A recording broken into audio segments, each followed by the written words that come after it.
Ladies and gentlemen, welcome to It's Obvious Gaming. My name's Garrett Drake, and I'm joined across the table by Jacob Alka. Hello. Jacob, how are you? I'm great. How you been? I've been well, Jacob. I've been pondering Star Wars The Last Jedi for days now. As have I. We've both seen the movie twice, and we are ready to discuss all things spoilers. So prepare yourselves. I certainly hope you've already seen the movie. Even if you've heard the movie sucks, which isn't necessarily the case. But if you haven't seen it, I highly suggest you see it before listening to the spoilers. Yeah. Unless you're one of those people who aren't really a Star Wars fan, which still boggles my mind when I meet those people, and you don't care about hearing them before you see the film, then by all means, we're glad to have you. Jacob, let's not waste any more time. Let's jump right into it. Let's do it. Upon your second viewing, how'd you feel about it? Mostly the same. I did take away a few things that I didn't see the first time, or after seeing it a second time, I understood more or differently. And that's all I'll say with that. I don't want to bring up specifics because I'm sure we'll go over them once the time comes. But right. Yeah, you've also seen it twice. I have. Similar for me. I think I may have discussed it a bit in our previous spoiler-free review. Right. Even the second viewing, I felt about the same. There are a handful of things I picked up on the second time, but didn't really change my mind about the things I necessarily liked and disliked about the movie. Right. But those things definitely exist. I mean, I like a good portion of it, but I dislike quite a big chunk of it as well. Yeah. So we're going to try to go in order just from start to finish with the things about the movie, just discussing all things spoilers, the story beats that we liked, maybe didn't like so much, and just the movie as a whole. We may go off on a few tangents involving certain storylines or certain characters, and that's cool, but we'll do our best to stay in chronological order here, Jacob. So let's start from the beginning. Movie starts, which I already think this is hilarious when the crawl says, "The First Order reigns," and didn't the Resistance just blow up their base? Which what did they call that base again? Starkiller Base. Starkiller Base, which was a nice touch in Force Awakens, I'll admit, as far as the name's concerned. But they blow it up with seemingly at least half their fleet, half their army on this planet. Yeah. They take off. We've saved the day. The Resistance escapes, but apparently they're still much bigger than the Resistance, but which is fine. I can get over that. I just thought that was funny. I mean, I'm not surprised by that. No, and this one does clearly pick up immediately after Force Awakens, which is already new for a Star Wars movie. I dig that. Yeah, me too. That's the thing. What's funny to me is all the people defending the movie, which it's totally fine if you want to defend it. There are aspects of it I would defend myself, but all the people that are like, oh, all you people who don't like it are wrong because you just can't accept that Star Wars has been changed and the way characters have been taken, you can't accept that and blah, blah, blah. It's good that Star Wars was unpredictable and we don't know where it's going to go next. That's where they're mistaken, because I'm all for the changes. I'm all for an unexpected story. I'm all for different character arcs that I wasn't maybe expecting going into it. I am all for that. It's the stuff I don't like in the movie has to do with some of the writing and some of the directorial choices that I thought were just completely ridiculous. And not even from a Star Wars standpoint. I'm just talking from a filmmaking standpoint in general that I just thought were awful. So we'll get to that stuff. So I want that to be like my statement going into all of this. It really isn't even about Star Wars. I mean, it's about a filmmaking thing. Anyway, movie starts off. How'd you feel about the opening set piece? The opening is almost perfect, I think. I think it is too. I love the opening. I can't think of a better opening in Star Wars. I mean, off the top of my head. It's definitely the most action-packed beginning, if I'm thinking correctly. Yeah, because all the other ones either start with a little bit of dialogue and then maybe some action. Yeah. I know Revenge of the Sith starts out with a very bombastic opening as well. But you got to admit, Revenge of the Sith has a killer opening too. It does, yeah. I forgot about Revenge of the Sith. That one rivals this one, but this one is fantastic. I love how Poe Dameron flies in, and which I'm glad it starts out with Poe, because I kind of left The Force Awakens wanting more Poe. So I'm glad I went right into this one. I was like, oh sweet, here's Poe, and he's doing badass shit. Yeah, he was one of my favorite aspects of Last Jedi for sure. I wanted more out of him in the first one too, and it still is hilarious to me that originally he's supposed to be killed off in that TIE fighter crash at the beginning of Force Awakens, and somehow we talked JJ into keeping him alive, and I'm glad that worked out for him. So anyway, how'd you feel about the opening bit between he and Hux when he's pulling the fast one on Hux when they're having that communication? I personally liked it. Okay. I know it was very like, I listened to a couple of reviews and someone referred to it as like cell phone humor, or cell phone in modern 2017 like which humor. I'm okay with that. I mean, you know, as time goes on, humor is going to change, and you know how the humor is kind of put into the Star Wars universe is going to change as well as time passes. So you know this example of humor I liked.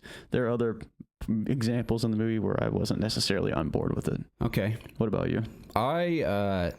Same. There are moments of comedic. Did you like this one in particular, the first one? I wasn't a huge fan of this. At first, I was kind of on board with it, but it's the part where he goes, about your mother, that I didn't like. I thought that was too modern and too realized in a sense.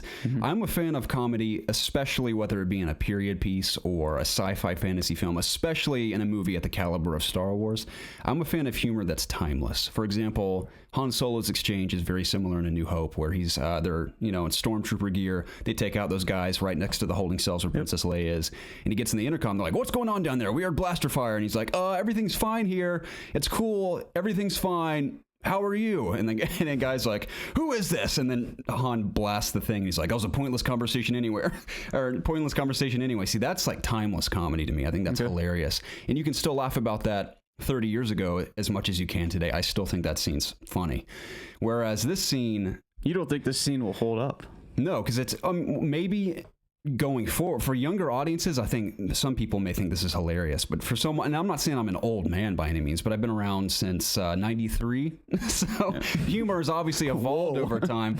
So that's the thing. In any other movie, maybe I would think that's funnier, but in Star Wars, it didn't really work for me as much because it felt too outside of the world. Whereas timeless humor to me can almost belong in any type of franchise or genre. See, I completely get that point, but at the same time, because of the character that Hux is, I thought that kind of humor almost fit him, and he's already established in the Star Wars universe, so I kind of just accept that that's something that would happen, because, Hux is a very, he's kind of a loose cannon, and the whole he and Kylo Ren are loose cannons. Yeah, and he's easy to kind of tease, which you would agree with that, right? Right. I mean, he's just, Snoke is easily controlling him throughout the whole first two movies. So correct. So, I mean, I just thought it was hilarious. Here's what personally. I do like about that moment. I like that it's sort of a callback with Poe Dameron. That's very in character for Poe Dameron, similar to how he acts in front of Kylo Ren at their first introduction in Force Awakens. How the first one opens. He's like, who talks first? Do I talk first? You talk first. So that felt very in character for Poe, but it took me off guard at first because Hux is portrayed as a very serious, almost Hitler-like character in Force Awakens. So as soon as he starts acting like a total, I mean, he always was a little silly in the first movie, but I don't think it was necessarily meant to be as silly as some may have perceived it to be. So when he's very blatantly and obviously silly in this movie, it took me off guard for a second. Yeah. But I will admit, I chuckled at it. I thought it was funny to an extent, but in Star Wars it just kind of took me off guard a little bit. I wouldn't even say it's a moment I disliked. It wasn't one of my favorites in the movie for sure. One other funny bit, I don't even know if this is funny, this minor, very huge nitpick. I mean, I don't know how many people have noticed this.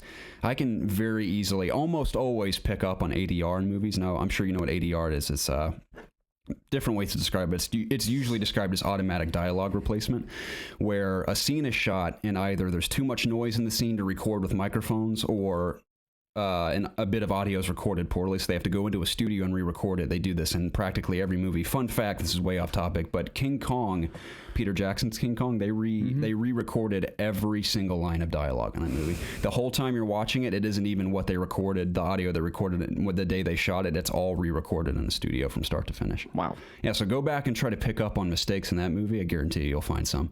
But in this movie, the very opening shot, we zoom down onto whatever that planet was called where the Resistance was hiding out in Force Awakens. The first shot is of Carrie Fisher's daughter, that blonde girl, talking to that other guy. They're like yelling at each other and they're walking towards the camera. That whole scene is ADR and their mouths are not in sync with the audio, and it threw me off so bad. I mean, it is blatantly like ADR. I mean, I can get over it as a nitpick. If I see it again, I'll look for that. That being the opening shot of the movie, I was already like a little concerned. I was like, you got to edit better than that. This is Star Wars. But it threw me off a little bit. Anyway, that's a huge nitpick. I don't even take points off for that. I just noticed it and it annoyed me. Okay. So the Hux things happens, which I think is fine too, because he's distracting Hux and they're charging up the booster on his X-wing so he can fly in and take out the guns for the bombers to come in. But yeah, we won't hang on to this scene too much. But I thought the whole opening, like you mentioned, was super entertaining. I liked Poe flying around doing his thing as the best pilot. I liked the drama of the bombers coming in and not many of them making it. And then I think her name's Paige, is Rose's sister, who flies in on the final bomber. I love that dramatic moment too, where you think she drops the the button and she catches it. Great moment. It's a little over dramatic, but maybe a little. But I really enjoyed that scene. You know who I liked even more than Hux, and I'm not the first person to say this, the other guy who's on the main ship. Yes. I love that guy. It sucks that he died. I know. Like what if he was like in more of the movie? I would have loved that dude, because I feel like a dynamic between him and Hux could have been entertaining. Totally. I love when one of the First Order lieutenants, whatever, runs up to him. They're like, "So they're bringing in bombers," and he goes, "Of course they are." It's like, I love the way he delivers that line. So. One other thing about this sequence is that I don't understand the bombers. Like, isn't there better technology? Like, we have originally the Y-wings were bombers, right? What happened? I don't know. I think these are probably slower because they're more elongated vertically, and they're carrying all those bombs, which I imagine weighs them down more. I know this is like a ridiculous conversation in a fantasy movie, but still, we're getting a little too scientific about it. And I understand that the Resistance they're not the First Order. They don't have all this technology and money and whatnot, but it just seems so inefficient to be carrying bombs that way. Mm-hmm. Regardless of how much they weigh or how many there are. Well, at the end of the day, even though Poe cost the lives of potentially hundreds of Resistance soldiers, at least they got the job done. So it's like, did they really win that battle? Was he the only one that made it back? He made it. I think he was one of the few. I think there may have been a few X-Wing pilots that made it back, and that was it. Yeah, you're right, because I remember seeing that image on Leia's interface or whatever, and it showed all the red symbols of people dying. And there were some greens. Mm-hmm. But so if I'm not mistaken, we end up, that cuts to where... the Resistance escapes, and then Snoke pops up on the intercom and talks to Hux and like beats the crap out of him. Yeah, I mean, in front of everyone. Yeah, Hux was essentially a punching bag in this movie, but I did like the scene where he just slams him to the ground and drags him across the floor. I thought Hux always has been the punching bag. He has, but I'm trying to remember when he got. I don't remember him getting slapped around in Force Awakens. I mean, he's been like the verbal punch bag, but this movie, not only was he verbally punched, but he was also physically like thrown to the ground multiple times. Yeah. But that's fine. I liked Hux more in this movie than I did in the previous one, because I think the first movie, even though he was very serious, he was kind of stale in that sense. There wasn't much depth to him, but in this movie, I shouldn't say so much depth, but he's fun to have on screen. He's a great screen presence because he's just silly and entertaining. I think the best part about him is just his voice. I really enjoy listening to him. He nails that evil English accent. Yeah. It's great. I mean, he's a really good actor. Yeah, and I'm going off on a little tangent like we said we would, but I love the dynamic between Kylo Ren and General Hux. I like it too, but it's also funny, this is another tangent, how this whole conflict between the quote-unquote First Order and the Resistance, I don't know why I feel this way, feels so small in this grand Star Wars galaxy, because I was under the impression the entire First Order was chasing what literally is the rest of the Resistance, the whole movie.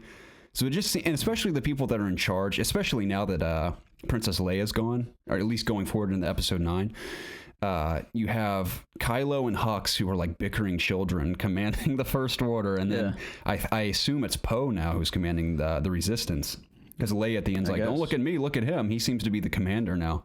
Yeah, well, I mean, it just is funny to me that it seems like a bunch of kids fighting in space, and to add insult to injury, when the Resistance at the end's like, "Let's call our allies in the Outer Rim," no one responds. I almost get the impression that everyone saw their distress call. I almost hit our beautiful Christmas tree here. They saw their distress call and was like, "Oh, the kids are at it again, shooting at each other in space. Nobody cares." It just feels like such a small conflict to me, and I don't know why I feel that way. I think it's because we haven't been to that many planets, especially in Last Jedi. Yeah. It was just, I think we went to Canto, Bight, and Ahch-To. And Ahch-To, the Resistance, or First Order don't even go there. And then Luke's Island. Yes, Canto Bight is the casino planet, and then Ahch-To is Luke's planet. So I think that this movie, as far as the galaxy is concerned, just felt extra small to me because we don't explore as many. See, I don't necessarily I understand your argument, and that has nothing to do with the point I'm making. But I kind of like how the movie took place, how it did, or a lot of it takes place in space. Yeah, because it's different. It's one of the risks that I kind of enjoyed that this movie took. Yeah, see, that's the kind of stuff that I'm not opposed to at all. As you know, at the same time, I do love seeing all these new planets and new worlds in the Star Wars universe, because it just adds more to that. You know, that epic fantasy of just creating this vast universe throughout the cinematic movies, Definitely. So we should probably get back on track. So yeah, we have that thing with Snoke, and Hux is like, "Oh, we have them tied to a string. They're not going to escape." It cuts to Leia. I think she maybe it was later she slaps Poe, but Poe gets back and sees Finn waking up and his suit's spraying everywhere. That was whatever. But his first question is, where's Rey? Cut to Ahch-To. The big moment we've all been waiting 2 years to see. Rey's about to hand the lightsaber over to Luke Skywalker. Everyone's been speculating and theorizing, how's Luke going to react? Yep. And she hands it to him and he tosses it over his shoulder. Now, I never expected that, of course, but I knew it was going to happen because this is such a generic movie trope. As soon as the music cuts out and it's dead silent, it's almost always something goofy that happens. I could just feel it in my gut. As soon as the music cut out and there's that brief pause and he tosses it, I could feel it coming. I didn't hate that moment because it's a combination of two things. I hated it. I don't like it because it doesn't seem out of character for Luke because, it's been 30 years since we've last seen Luke. He's been through a lot since then, so I can get over that aspect. But it almost seems like he tosses it to get like a little giggle out of the audience. And both times I've seen the movie, there's maybe one person that's like, everyone else is just silent. In my second viewing, there were several people that laughed. They're like, oh. See, surprisingly, in my two viewings, only like one or two people giggled at that. I would have much rather seen him do a similar thing, but instead of just tossing it over his shoulder, I would have rather him been like, I don't want this, and like throws it on the ground or something. Because I don't know. I didn't love that moment. I don't totally hate it either, but I would have rather him done a similar thing by tossing it on the ground or just giving it back to her. And then same thing, walk away if you want to, but don't throw it over your shoulder, especially considering that was Anakin Skywalker's lightsaber. It's the first lightsaber he ever held. The last time he saw it, it was sawed off. His hand was sawed off, fell down Cloud City. First of all, how the hell did it even get there? I know. Which we'll get to later, which still annoys me. That's a question that... Okay, I'll save that for later. I need to write this down, actually. Do you have a pen? I don't. I don't want to forget this, but they have a real opportunity in the next movie to show Rey building a lightsaber or fixing a lightsaber. Totally. They need to take advantage of that because the Skywalker lightsaber, it's in two pieces right now. We will get to what we want to see in Episode 9 at the very end. And that's something that everyone has wanted to see since Star Wars has been a thing. Someone building a lightsaber. Yes. Yeah, it was deleted out of Return of the Jedi, Luke building his green one. So I'd like to see that. I mean, we've seen it in like Clone Wars, I believe, and maybe Star Wars Rebels.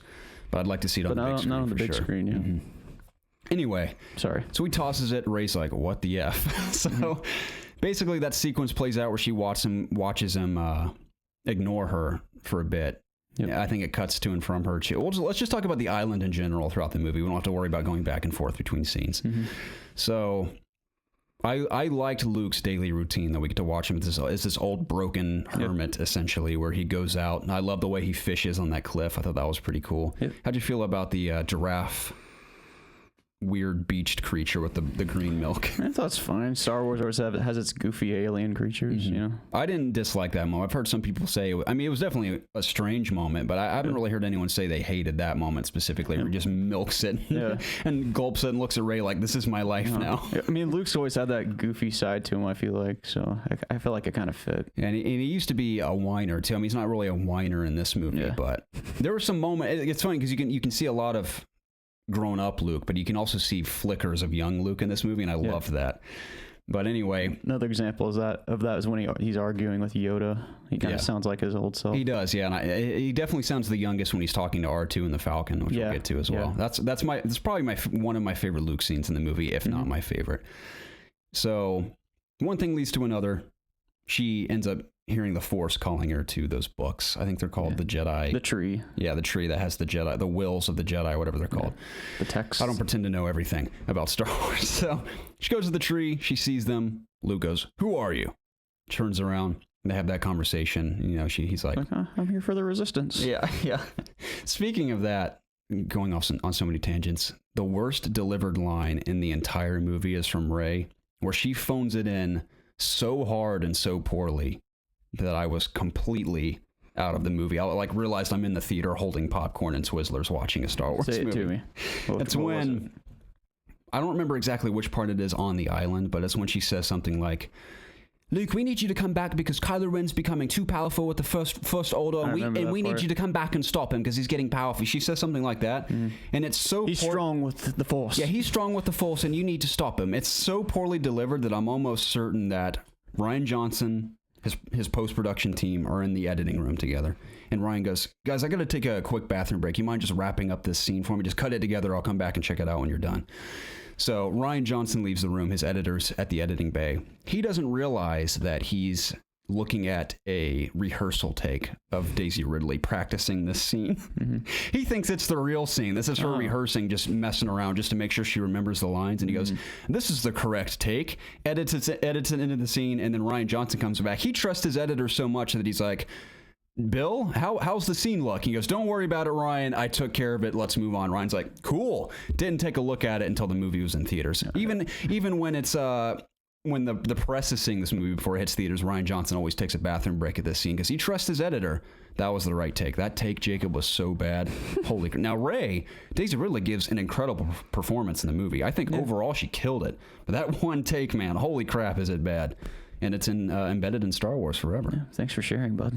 Absolutely. But again, I do remember that line, though, in particular. I know exactly what you're talking about. It doesn't take me out of the movie, but I'm like, you've got to be kidding me. It didn't really take me out of the movie, but it just sounded bad. Yeah, it's not a good take at all. I don't know why they went with that one. Well, let's not spend too much time on that, though. Back to the tree. I like, this is a comedic part of Star Wars that I enjoyed, or at least Last Jedi, where Luke's like, where are you from, Rey? Or Rey from nowhere. And she's like, he's like, where are you really from? Everyone's from somewhere. And she's like, he's trying to get the real reason why she's there out of her. Like, I'm from Jakku. And he goes, okay, that pretty much is nowhere. Yeah. All right, Rey from nowhere. That was a good job. Yeah. Why are you here? And she's like, oh, the Resistance sent me. But why are you really here? Come to find out, she's powerful with the Force. Yeah, she's basically trying to find her place in all this. Exactly. Which I think she does. Mm-hmm. So what else are we missing about the island? I know obviously she has those Force phone calls. With we have all the different creatures. We only touched on the green milk ones. How do you feel about the porgs? Or the porgs. Is that what they're called? Porgs? Porgs are the little penguin things. I mean, I think they're cute, but I don't... Are they necessary? I don't know. One could argue a ton of the creatures in Star Wars are unnecessary. I think they're one for merchandising, obviously, but two, just to add to the world of Star Wars. I do enjoy the porgs. I don't mind the porgs at all. I think they're cute. I don't have any problems with any wildlife in the movie. No, me neither. So I personally want a stuffed one, so it's working on me. Right. I'm sure a lot of people in the world. I mean, I enjoy their sounds in the Millennium Falcon, not only just when they're living in the ship, but also in that ending fight scene with Chewie. The porgs are screaming as Chewie is, and I think it's funny. One goof I thought was just too prequel-y, which there are plenty prequel-y comedic moments in this movie that I hated. Is when the porg like smacks against the Millennium Falcon windshield when they're turning too sharp. I mean, it's whatever, but I'm like, that's dumb. It just feels like the prequels to me, which isn't a terrible thing. Because remember, we grew up the prequels. To an extent, I do love those movies because I grew up with them. Yeah. But I can recognize their major flaws. Didn't Finn slam against a windshield in Force Awakens? Someone did. You're right. Someone did smack against a windshield. Because it was BB-8 didn't smack into a shield, but he was like flying around the ship till he hooked his things into the walls. I think Chewie push Finn into a window or something. I don't know. I can't remember. It doesn't matter. No. I was just trying to hark back, make a comparison.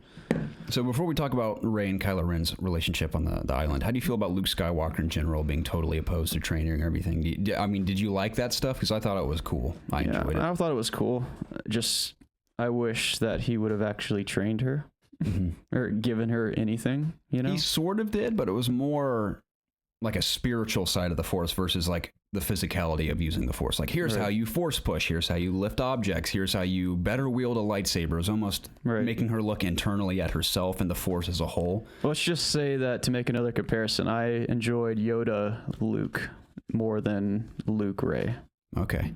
If that makes sense. I enjoy the training of Yoda. From Luke. Empire Strikes Back. Yes. Okay, I feel you. Not Yoda and Luke in this movie, but just the training overall. In terms of the story, it's a bit different because Yoda was more than willing to train Luke, whereas Luke has been there, done that. He's literally the last Jedi as of right now, and he tried to train Jedi and totally failed. True. Which is one of the underlying themes of the movie. Is fine that he's hesitant, but I feel like somewhere along the line he should have, sooner than he did. He should have given her a chance. Yeah. It's hard to really say when that would be in the movie, but I don't know. I left wanting more out of Luke. Yeah, so overall. Yeah, the reason that turns him around is when he goes to the Falcon, grabs Han's beads, he sees R2. Mm-hmm. He's like, oh, that's the most Luke Skywalker line in the entire movie. When he's like, R2! It sounded exactly like Mark Hamill from 30 years ago. Mm-hmm. Love that scene, and I like when R2 plays the little recording of Princess Leia from A New Hope. It's like, hey, language. Yeah. He's like, that was a cheap move. Mm-hmm. So then he's encouraged. He's like, well, I'll train you, Rey, but I'm going to train you and show you why it's a mistake and why the Jedi need to end. Yeah. So I like that. I thought it was cool. I did too. And I also like how Rey told him before he went to the Falcon and everything, where she's like, I've seen your daily routine. You're not busy. I thought that was pretty funny. I enjoyed that. How'd you feel about Chewie about to chomp on the grilled porg there, and the porgs were crying? That might have been a little unnecessary. Yeah, that was a little silly. It felt a little prequel-y. I mean, it was funny. I enjoyed it, but that's another thing about Chewbacca. He just seems to be so in the background, where at times I totally forgot he was in the movie. He seems to just hang out, with the exception of bursting into the door to see Luke when they first arrive, and Luke's like, Chewie, what are you doing here? And he's like, where's Han? And it cuts away. Would you have rather seen a genuine reaction out of Luke about Han Solo, or are you cool with him cutting away and coming back and Rey's basically told him everything? I'm fine with that. Yeah, I didn't really need it to be in there, because we got a reaction out of Leia. Rey, even though Rey and Finn knew him for like a couple hours, it seems like, when he died, and they're like crying and stuff. But going back to Chewie, I don't think he loses a lot of value when Han's not with him. Right, that's the problem. I mean, everyone still loves Chewbacca, but right, he feels out of place so much in this part movie. of Han Solo. Yeah, I mean, you can argue that he and the Millennium Falcon are one too, but yeah, I don't know. Just so much of Chewbacca was the relationship between him and Han, and how they kind of just feed off each other, and they make a great team. With the exception of R2 and C-3PO, I think going into Episode 9, he is the final remaining member of the original trilogy. Right, yeah. Well, with Leia, but Chewie, man, the final survivor. I mean, Leia will more than likely be dead going into Episode 9. Yeah. I don't know how they're going to do it. We'll talk about that later. I'm not sure what they're going to do with that. So we'll see. So we've been bouncing around a lot. Yeah. One thing leads to another. Luke's like, I'll show you why the Jedi need to end. How'd you feel about the scene where Rey's on the rock and he like tickles her hand with the leaf, kind of like Mr. Miyagi style? Yeah. I like this part. Yeah, that was cool. And he's like, look within. I like that little montage where she's like, I see life and death and violence. And she goes, there's a dark place. It's down there. And he goes, resisted Rey. Rey! That part was stupid. Cuts out and she breaks the whole cliff in half. Yeah. I liked how he was like, you didn't even try to resist it. What's wrong with you? He walks away and he's like, I've only seen this raw power once before. It didn't scare me enough then. It does now. Yeah. Which I think is a cool line. I like that line. Mm-hmm. I agree. So what else goes on? I know she goes to train by herself on the cliff at one point, whips out the lightsaber.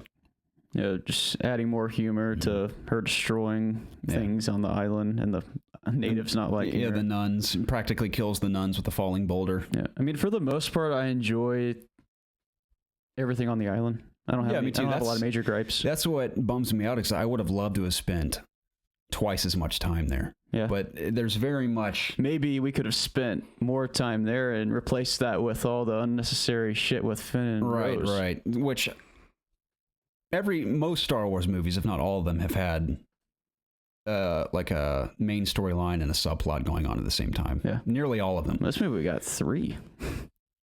Arguably.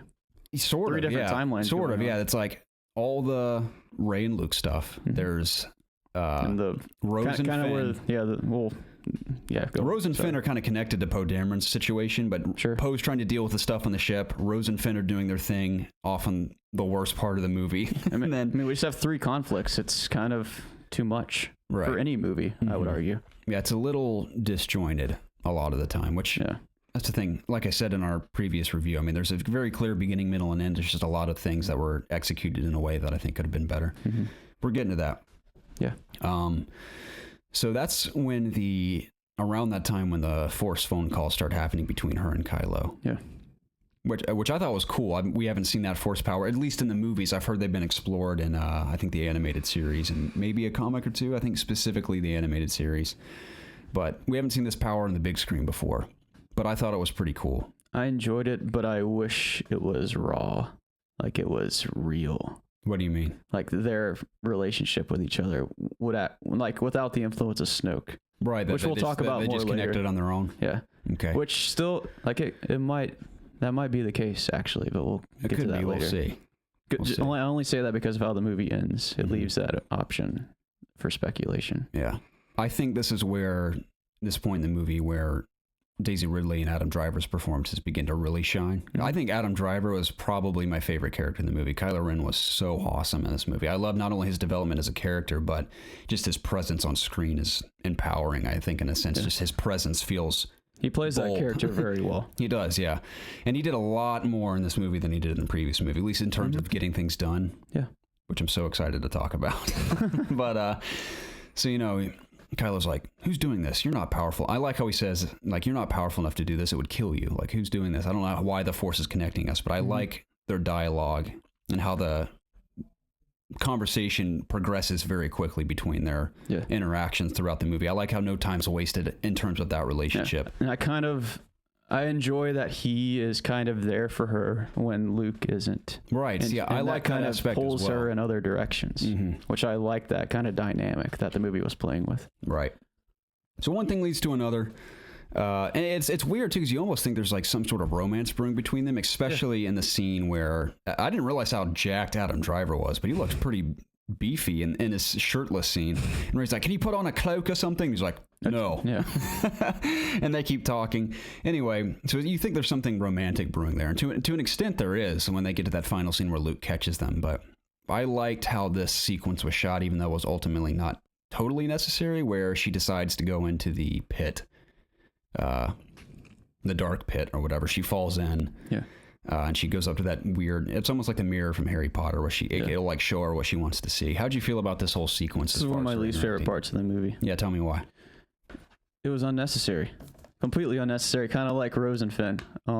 Nothing was discovered. They had so much potential to do something cool here.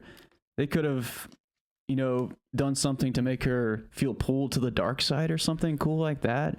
Maybe she could have actually discovered something, but she literally went down there because it was calling to her. Yeah, it was calling to her, and then she found nothing. Well, I don't understand. I think what she found, I think it's a little deeper than that. I think what she finds, when you see the two figures, she's like, I want to see my parents. And those two figures are come together. I'll admit, the first time I saw the movie, dude, my heart was racing like crazy, dude. I was like, who's it going to be? Because everyone's been waiting for this reveal. They morph into one. I'm like, okay, it's just one person. Who's it going to be? Are we going to get a father? It looked like a manly figure coming forward. I'm like, all right, we're probably going to get her father. Yeah.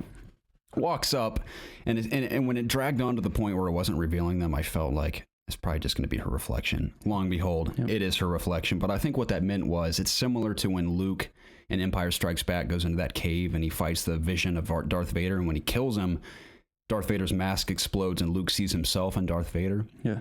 I think this is just my takeaway. It could mean different things to different people. But I think Rey sees that her reflection, it's always been about her in the sense where I think that's already a hint that her parents are nobody.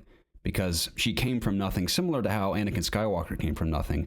But he's a little different, though, because he didn't have a father. He was conceived in his mother, kind of like Jesus was in the Virgin Mary to an extent. So he was very much the chosen one of the Force. And Rey, we find out, was chosen by the Force to be Kylo's equal because the light has to balance the dark. Which you got to wonder. So we think. Why? I mean, maybe the Force. I mean, we could go on a deep dive into this, which is unnecessary. This is like a conversation for a different day. But to slightly dip our toes in, you can imagine maybe Rey was chosen because she was the most innocent to an extent. Unlikely. Yeah, unlikely and innocent, where she was basically surviving all on her own, and Jakku just being a scavenger, where she literally comes from absolutely nothing, whereas Kylo Ren comes from not royalty, but very much in a place of privilege and honor, in a sense, because he's a Skywalker. So that's why I think she's his polar opposite completely, not only in the sense of the Force, like the light versus dark, but I think just as who they are as individuals, she's his complete opposite, which I like that aspect of it. But I like how the scene was executed, even though, like you said, it felt pointless. I think it could have been a little more effective, but I think, like, my takeaway is that Rey sees herself because it's all about her going forward. It's not, her parents don't really matter. It's all her journey now. That's a good point. It was just disappointing to see something as compelling as that whole filled with this black stuff everywhere. Yeah, I was expecting something really dark to happen. Yeah. I was expecting her to come out of there and almost be on the dark side. I was like crawling up my seat. I was like, holy crap, like what's going to happen? Yeah. Like when we saw it the first time. But no. Visually, that scene was stunning, though. Yeah. I liked the snapping thing where they all went in order. I like how her Yeah, I mean, it was pleasuring to hear. I guess. Yeah, I like how her dialogue with Kylo Ren begins as that sequence begins. Because at first I was confused. I thought she was like telling a story like 20 years from now or something, but it cuts to where she's in the hut talking to Kylo. She's been telling him what happened in that pit. Mm-hmm. And she's like, she's crying like, always thought I would know who my parents are, but all I saw was nothing, whatever she says. And like, no one's there for me. And Kylo's like, I'm there for you. I'm like, oh, where are we going with this? Yeah. Which I wasn't opposed to it, but I wasn't expecting this at all. So they have that little romantic moment where they touch hands, and then Luke catches them. Favorite shot. Blows off probably one of my favorite shots in the film. I'll do like my top 3 or 4 favorite shots from the movie at the end, but this is one of my favorites that I found out. I had no idea this whole shot was practical. Where he goes, "Stop!" and he blows up the hut. That whole explosion is practical. I had no idea. With them near it, or yeah, with them in the presence of that hut exploding. I think some of it may be visual effects, but a large portion of it is practical. And apparently, they did it all in one take to get it right. But I love the shot where he says stop and it explodes, and the camera pans out, and Rey stands up as the camera pans out. It's just such a cool shot. Yeah. And I like the little tussle she has with Luke where she picks up her stick and beats him in the head. But I love how she catches it, or tells him earlier in the movie, like, you've cut yourself off from the Force. I didn't see you in my vision. I like how Luke catches himself when he falls. Yeah. That was cool. When Luke does use the Force in this movie, I love it. Yeah. Absolutely love it. Especially in the subtle moments, too. But I like how he just subtly catches himself. Yeah. And at the end. Right. When he's having his confrontation with Ben Solo. And I like when he uses the Force to grab the antenna off his hut or something to stop Rey with the stick. I was hoping he'd pull out a green lightsaber. I guess it was unnecessary. But stops her It was stick. a little disappointing that we didn't see his lightsaber in this movie. Mm-hmm. I can't remember. He disarms her, and she brings in her lightsaber. Yeah. Technically his lightsaber with the Force, and when she intimidates him with the lightsaber, I was like, holy crap, what's gonna happen here? I love that scene. That was awesome. She's like, did you do it? Did you try to kill Ben or whatever? Because Ben was telling her, like, he tried to kill me in my sleep. I kind of liked how we got different versions of that story, then it kind of narrowed down to what really happened. I enjoyed that. Right. So I think Luke originally told her in the temple or whatever that I sensed darkness in Ben. And he panicked. I could see that Snoke had already taken him. And for a fleeting moment, not like he swung at him, but he ignited his lightsaber, and he said it only lasted a second where he realized, what am I doing? I can't kill my own nephew. So, and tells the story like Ben wakes up and just attacks him. Which he defends himself. Right. To an extent, both their stories can be true, where Ben's like, Luke had this evil look in his eye like he was going to kill me in my sleep. And Luke's like, no, I only thought about it for a second. Which I like the two different dynamics of that. I kind of believe that the last flashback was kind of what really happened. That's what I kind of took away from it. So he goes, so how'd you feel about that? Just Luke Skywalker as a character considering killing his own nephew? Because we got to remember, I've heard people saying like, Luke would never do that. But remember, Luke's like murdered as many people as Darth Vader did. He blows up the first Death Star, kills everyone on the first Death Star. Yeah. He kills a ton of people in Return of the Jedi with his lightsaber. And so he's known for killing people. Yeah. Now, I'm not saying he's a bloody, I mean, he's a murderer technically, but he doesn't ever really do it in cold blood. He does it for, the cause of the resistance and the rebellion, I should say, in the original trilogy. I didn't have a problem with it. I enjoyed that he was vulnerable. Me too. In that moment. It shows that Luke Skywalker is, like most Jedi we've seen, at least throughout the films, are imperfect. Yeah. Like, none of them are perfect. They're all still human beings. I mean, not all of them are human beings. Some of them are aliens. But they're all people. Yep. So I like for a moment he felt the darkness calling him to, you got to kill this guy. He's going to, because he can see almost Ben's entire future, which... being perfectly honest, Kylo Ren has caused a lot of death and destruction. So Luke was almost right in a sense for considering killing him. But I do like... he saw his future.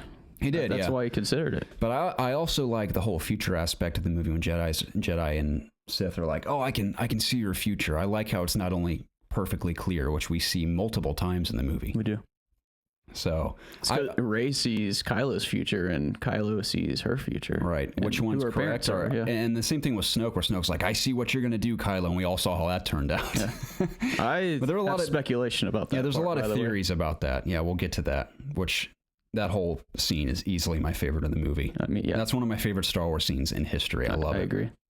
So, what were we talking about? The flashback. Yeah, I think this just goes to show how well of good of an actor Adam Driver is, because you can buy that he's like this young, scared kid in that scene. Yeah. Even though he's a grown man, he looks like a young, scared kid in that scene. I like, you can see Luke's green lightsaber, and I like how Ben blocks it with his blue one and pulls down the hut on Luke and escapes. I love that we assume, which is another plot point that annoys me, that we don't see the Knights of Ren. We don't even hear them mentioned in the movie. If they are not mentioned in the last movie, I don't know what is going on. I think JJ has to mention them, because not only have we seen them in a flashback, but they were mentioned in the first movie by name. We either need to see them in the last movie, or we need to see them how they died, or whatever happened to them. Right. I think it's all confirmed. All but confirmed, whether they're alive going forward or they're dead, that they are former students of Luke. Because remember, Luke says he took a handful of my students and killed the rest. Yeah. So it must have been ones that while Ben was slowly turning to the dark side, he was conversing with them. Yeah. I think Luke might be out to kill me or something. Like, would you guys leave with me if that happens? Mm-hmm. So they leave with him. We assume they become the Knights of Ren, which I love that as a story element. I think that sounds so cool. Right. So I have a feeling that he killed them. You think so? Yeah, I have a feeling. I think Snoke is going to... I feel like that'd be too much of a cop-out if JJ's like, well, I introduced these potentially really cool characters and now they're gone. I have a feeling it's just going to be another flashback, but that's just speculation. We'll see. So we've done the flashback. Yeah, we've gotten to the point where Rey threatens him with a lightsaber, and she's like, I gotta go help Ben. If you're not gonna do it, I have to do it. Mm-hmm. Someone's gotta turn him to the light. She's like, I saw his future. He can be good. Yeah. And Luke's like, this isn't gonna go the way you think. Which is true. Probably didn't. Which is true for a lot of the movie, because the whole movie is pretty unpredictable for the most part. Oh, yeah. Which isn't a bad thing to me. Again, I'm totally on board for unpredictability in Star Wars. I don't need as much as I love the callbacks and the traditional tropes. I wanted this to be a different Star Wars movie, but in a lot of ways, in the way that they try to be different, it just did not work for me at all. It doesn't really connect when they try to be different. Right. It could have been better in my opinion. Yeah. But all the good stuff that's there is good, which all the island stuff for the most part I thought was great. Yeah. And I was talking about, there's a terrible green screen moment in the movie. There's a couple, but specifically when she's on the cliff doing her Zen thing and Luke's talking to her, every time they're on the cliff, that green screen is just atrocious, dude. I can't stand it. It's just painfully green screen. You can just see right through it.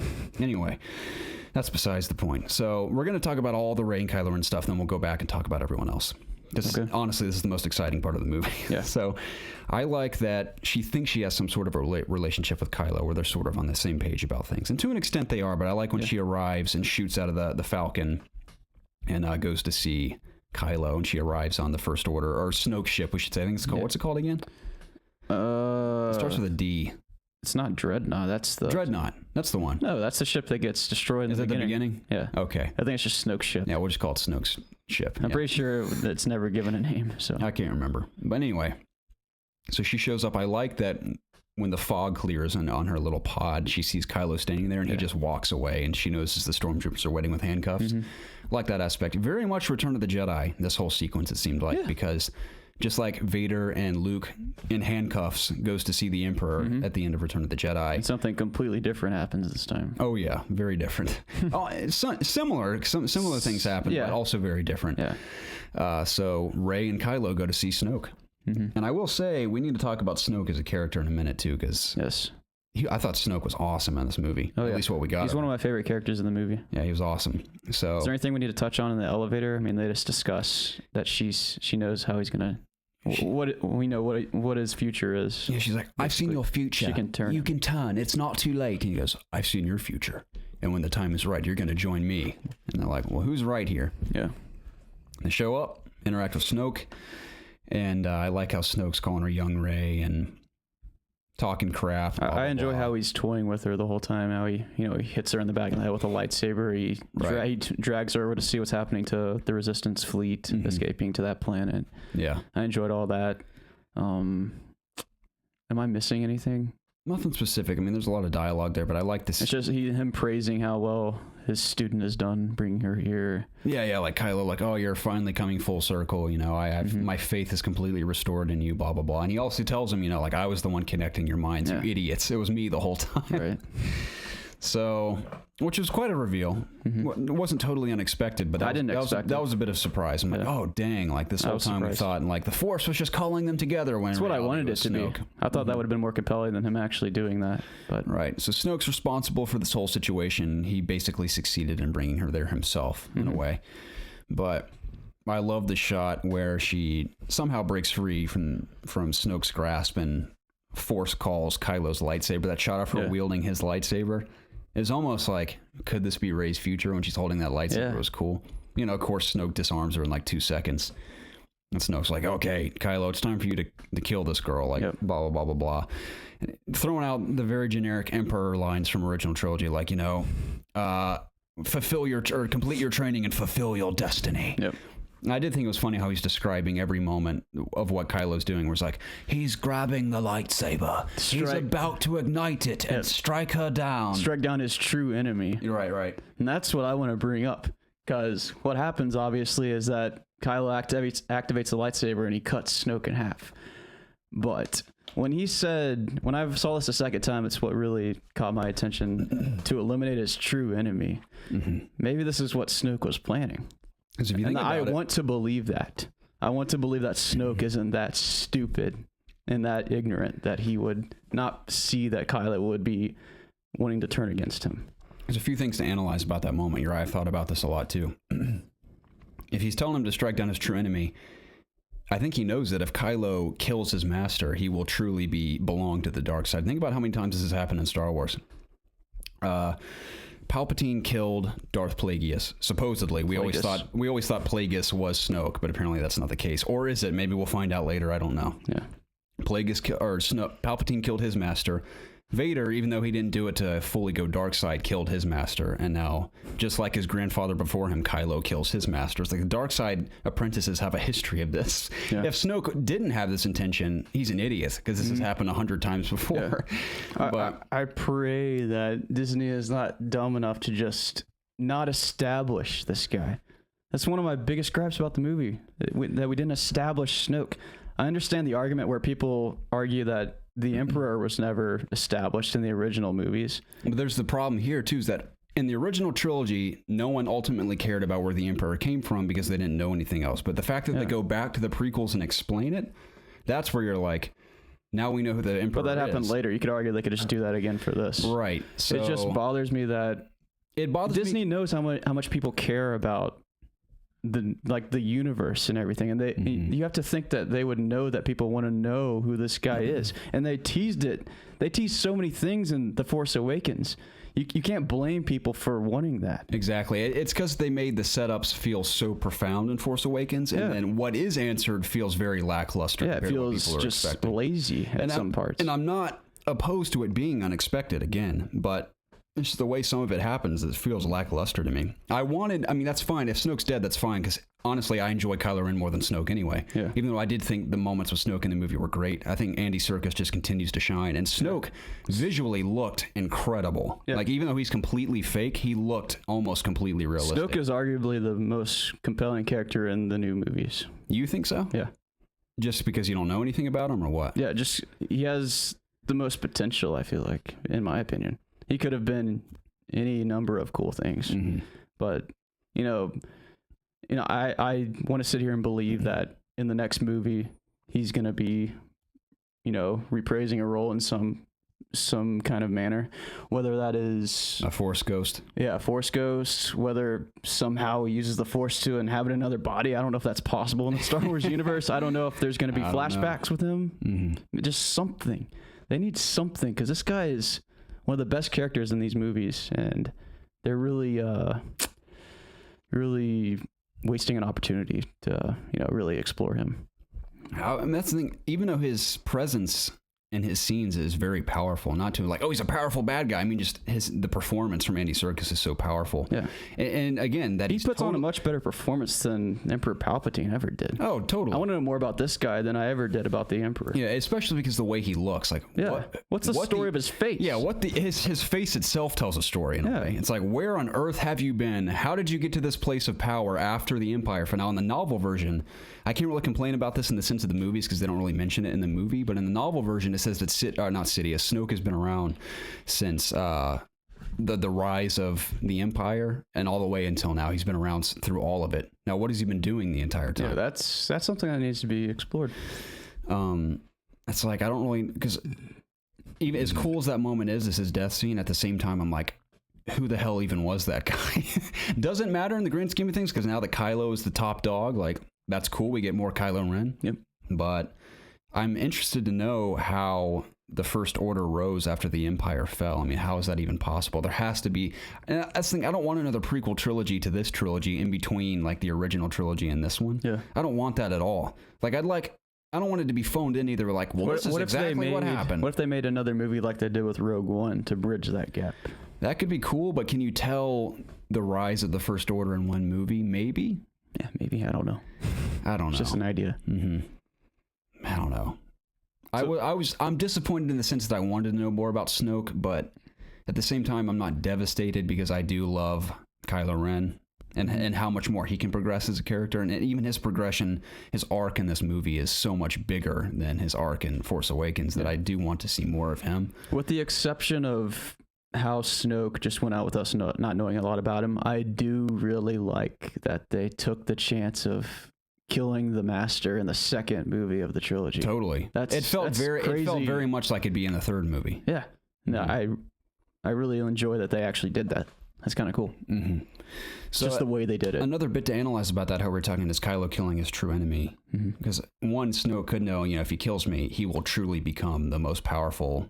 I don't know if they still go by the Sith. I mean, Kylo says the word Sith, but we'll just say Sith for the sake of staying or having it make sense. But he'd be the most powerful Sith to ever live, especially if Snoke is dead and Kylo's capable of killing him unless Snoke let him. I don't know. Which is kind of into a hole here. It's kind of weird because he definitely doesn't seem like the most powerful. Just watching him in all his fight scenes, right? Like, I haven't seen that moment where he's just dominant like Anakin ever was, Except for that moment where he catches Poe's blaster bolt from Force Awakens. Right, that's the first time I've seen that in Star Wars. I'm like, well, that's cool. Yeah, that's probably his coolest moment, I'd say. And people have said Snoke's reaction shot when he's stabbed with the lightsaber looks like he's shocked. Yeah, and other people are like, no, he looks like he's just in pain because he didn't know it was going to hurt this bad. I'm like, see, that's reading too much into it. That's the best argument you could make against what we've just talked about with Snoke, because he does look shocked. He doesn't look like he was expecting it at all. Right. So, but I do like, in the sense that if he was not expecting it, how it almost seems like both Jedi and Sith can see what's going to happen, but it's always a little hazy. Yeah. Same thing with Rey and Luke. Like, Rey's like, I can see you turning, and Kylo's like, no, I can see you turning. Yeah. Maybe these are just possibilities. Right, yeah, just very vague visions of what could be happening. So, one of the coolest shots in the movie that it's just so much adrenaline. Even the second time I saw it, it's just so much adrenaline when Snoke is stabbed and then body's falling I think down. Rey uses the Force to call it out of him, and it slices him, and I love how it rack focuses to Rey catching it. You just see his body topple over in the background. I was like, holy shit. It's like not only is it just a mind-blowing moment, but the fact that Disney went there in Star Wars. I mean, we've seen Darth Maul get killed, but this almost seemed even more violent when it's like his hands are cut off and he's just flops. It's probably over. one of the most violent deaths, Oh yeah, in Star Wars. I mean, this is before Disney owned it, but we've seen Anakin lose an arm and a leg and get burnt alive by lava. But this was definitely one of the more brutal moments. But I love when Rey catches it and looks at Kylo like, "Are we doing this?" Yeah. And that shot where the sound where briefly comes out, back. She stands up and they're back to back, and the Praetorian Guard are running out. Yeah. Gorgeous, dude. That scene, that moment specifically, is so embedded. It's not the most gorgeous scene in this movie, but it's one of them. What do you think's more gorgeous? The shot of the light speed ship going through. Oh, I totally agree. That's one of the best shots I've ever seen. Oh yeah, that deserves to be on a poster for sure. That could have been, even though it would spoil one of the most critical moments of the movie, that would be a gorgeous poster going forward. That's probably my favorite moment in the movie. Which is funny because it comes from one of my least favorite characters, which we're going to get to. Yeah. But that moment, dude, that's one of the top moments in the movie easily. It's moments like that in The Last Jedi that will stay for me forever in terms of Star Wars. But yeah, that shot where they're back to back and they just start battling the Praetorian Guards. I'm having to let go of the side of me that's like, how on earth is Rey doing this? Like, she barely knows anything about the Force. I still haven't answered that question. She used a lightsaber a handful of times. The only saving grace, I think, is the fact that she's grown up defending herself her entire life with that staff. So she has combat abilities. So I can get over the fact that she can't, or that she can wield a lightsaber with little practice, because in a lot of ways she has wielded a double-ended lightsaber just without the actual lightsaber part, just the staff. So she has combat experience. I can get over that. scene, dude. This is what I love about the lightsaber battles in the new trilogy, whereas original trilogy Star Wars, they felt almost like fencing in a way. The prequels, they felt very dancey and stylized with a lot of flips and spins, which I also liked. But I like how they feel like barbarians in the new trilogy. They just feel heavy and brutal, and like they're trying to beat each other with clubs the whole time. It feels like a fight. Yeah, it doesn't feel as graceful, but it feels very brutal and violent. That's what I love. It's definitely not graceful in the ending of Force Awakens. No, I love how just weighty the lightsabers feel and how they're all screaming at each other and stuff. But I mean, you can describe the whole scene from beat for beat, but some of the moments that stick out to me in that battle scene is when Kylo stabs one of them and the crackling noise his lightsaber makes when it's sticking out of his back. For like 2 or 3 seconds. Oh, like, yeah. Holy shit. It sounds so awesome, dude. Just the sound design alone in that scene blew my mind. Yeah, I know you're a sound guy, and that, even for me, that sounded incredible. That's one of my favorite moments by far, and I love that other shot where he decapitates that one guy and keeps going. You just see his head roll. So cool, dude. And I even like the shots where, I told you they're like barbarians, where Rey's in like a tussle with one of the Praetorian guards and she just screams at him. She's like, oh yeah, I love that scream. So cool. I just, all the moves Kylo's, I like how his style, I don't know if it was mostly Luke who taught him how to fight or if it was a combination of Snoke and Luke, because I like how he always has like the cross guard up by his face. Yeah. Just visually, the scene's gorgeous. The red surrounding him, the red guards and the blue and red lightsaber. So cool. How do you feel about the scene where they actually showed a guard getting like diced up? Oh yeah, where he falls into that thing. Yeah, that was cool. But that was a little brutal for Disney. Yeah, I mean the whole scene was just out of nowhere for me. I think that's what's so beautiful about it. That's the best unexpected moment in the movie for me. Oh yeah, I would have never predicted that fight would happen. Right. And that other scene where Rey gets out of the entanglement with that one guard and she where he's like wrapping around, he's like pulling her in with the chain. I want to know more about those guys. They'll probably be explained in like a book or something, but people have been like speculating that those are the Knights of Ren, but there's no way. I don't think so. He would have called them the Knights of Ren, because even Snoke says it in the first movie, like Master of the Knights of Ren. Anyway, that whole scene's beautiful, and again it ended in an unexpected way, because for a moment I was like, is Kylo really going to go good? We've seen this a million times. I wouldn't have been totally opposed to that, but again, I'm glad it ends the way it does, where Kylo's like, all right, this is it, join me, now we can be in charge and take over the galaxy. And Rey's like, I love her reaction, she's like, don't do this. Like, we just survived together, just please come with me. And I like how Kylo sticks to his guns. That's what I love about his character in this movie. He wants ultimate power now. He kills his own master for ultimate power. And Rey's like, no, I've seen you can be good, please join me. And when she sees that he's not going to bite, she goes for the lightsaber. And I like the scene where they're both pulling for it. And then other stuff is building as that's happening too. Yes. So we'll bounce back and forth between this, but this is also the scene where Holdo flies her ship at light speed through the other ship. Well, as this is happening, all the resistance is getting shot down, and she's realizing that what's she gonna do? Like, she's just sitting here watching all. Oh yeah, she's like, Kylo, there's still time to stop him. Like, stop him. Right. He's like, no, join me. And what's the name of the purple hair lady? Something Holdo. I think it's a Captain Holdo or Admiral Holdo. Yeah. Well, she's the last remaining person on the Resistance cruiser ship. I don't know what it's called. And she's trying to figure out what to do, because she's just seeing everyone die. And she gets the idea to jump through light speed through the the enemy forces. And we discussed how that's one of the most pretty scenes we've ever seen in Star Wars or any movie. Right. And does she fly through light speed at the exact moment the lightsaber breaks? The lightsaber breaks before that. Well, in the sequence of the movie, the lightsaber breaks before that. There's no telling whether that happened at the same time or not, but the lightsaber broke and they fell back, then she went through. Okay, I figured it was like back to back like that. And so they pull on it, lightsaber breaks, and then she flies to the ship. Knocks both Kylo and Rey out, I think. I think it knocks Rey out. I mean, she wakes up and escapes before Ben does. Right. I'm going to call him Ben Solo. Yeah, that's fine. Let's call him Ben from now on. That's who he really is. That's his real name. I think he's fully embraced Kylo Ren now. I think Ben's probably gone forever. Could be wrong. We'll see. But that happens. Let's touch on that, I guess, while we're at it. Holdo, which we're going to be back to plenty, I'm sure. When she flies at light speed through those ships, just the fact, I keep saying the fact that, forgive me, it's fine. When she flies through the fleet and they all split in half and just the sound cuts out. I mean, I've had different reactions. In the first movie, there's like a gasp and just the whole theater is silent as it flies through all the ships. And the second time I saw it, one guy's like, oh shit. I remember that. Yeah. In my second viewing, there was this little kid that was like, oh my God. Yeah. I think that's like everyone's reaction. Not only is it so beautiful, but it's so intense. She destroys all those ships in one go. Yeah. Which is funny, as gorgeous as that moment is, the aftermath of that is so stupid to me. What happens after that? But we'll get to that as well. And speaking of her, she's arguably one of the worst characters in the movie, in my opinion. Holdo? Yeah. Yeah, so before we talk about how we get to Crait, that whole sequence, there's a bit I want to talk specifically about that. Let's jump back to the alternate storyline here with Finn, Rose, Poe Dameron, Holdo, Leia, all of them. Yeah, I don't like Rose at all.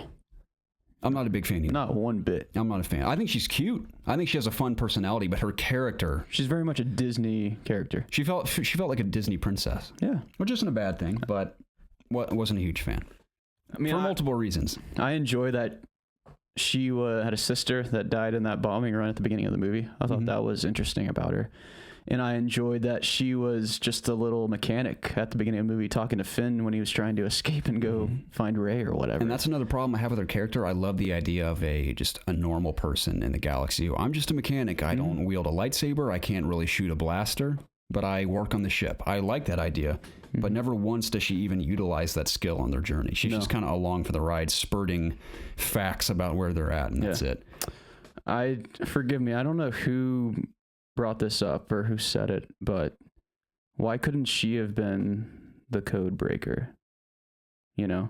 Why couldn't she have been the one that, like, why they didn't need to go to that planet and get the guy at the casino? She could have just been that person. They could have snuck on to Snoke's ship somehow. I realized that her whole goal in going was that she would be able to deactivate those shields or whatever they were trying. What were they trying to do in that ship again? It's like the whole sequence is so stupid I can't even remember. Were they trying to deactivate the...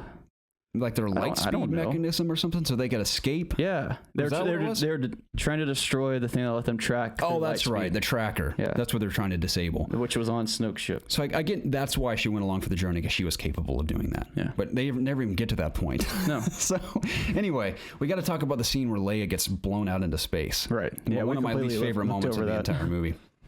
One of your favorite or worst moments? Well, least favorite by far. Yeah. So think about the subplot is so silly the entire. It feels like, in a way, it's cool. It almost feels like an old pirate movie or something where it's like a big chase sequence the entire movie. Where basically, yeah. One ship's escaping, the other ships are right on their tail the whole time. See, I like that about the movie. I like how it all took place in space. It's like a big. Yeah. It's almost like Mad Max Fury Road in a sense, where they're just constantly on the road, but in space. Yeah. And I like how that's such a small scale of a story, but at the same time, it was so massive too.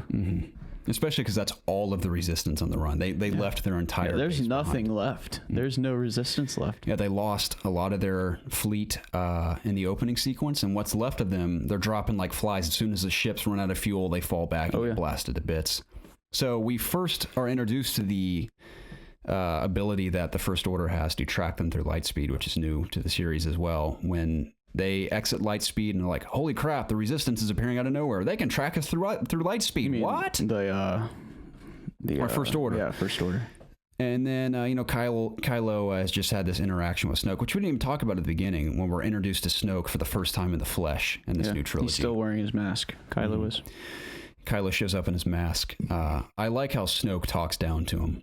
And I like how he addresses that Rey beat him without ever wielding a lightsaber. He's yelling in his face. And Kylo's like, I did what you asked. Han Solo's dead or whatever. He goes, take that ridiculous thing off. I like how Snoke never even approved of the mask. He's like, if you want to be like Darth Vader, do what you got to do. Well, he was trying to make him follow in the footsteps of Darth Vader. So he kind of just accepted that the mask was, it was okay. Yeah. I like how he talks to him like a punk kid, though. Yeah. He's like, you have failed me. I'm very disappointed in you. He's very, he doesn't know. He has emotional problems. What's the word I'm looking for? He's not mature. He is definitely immature. He's mature, but he's not. He physically, he takes out his anger on things physically. He's immature. Yeah.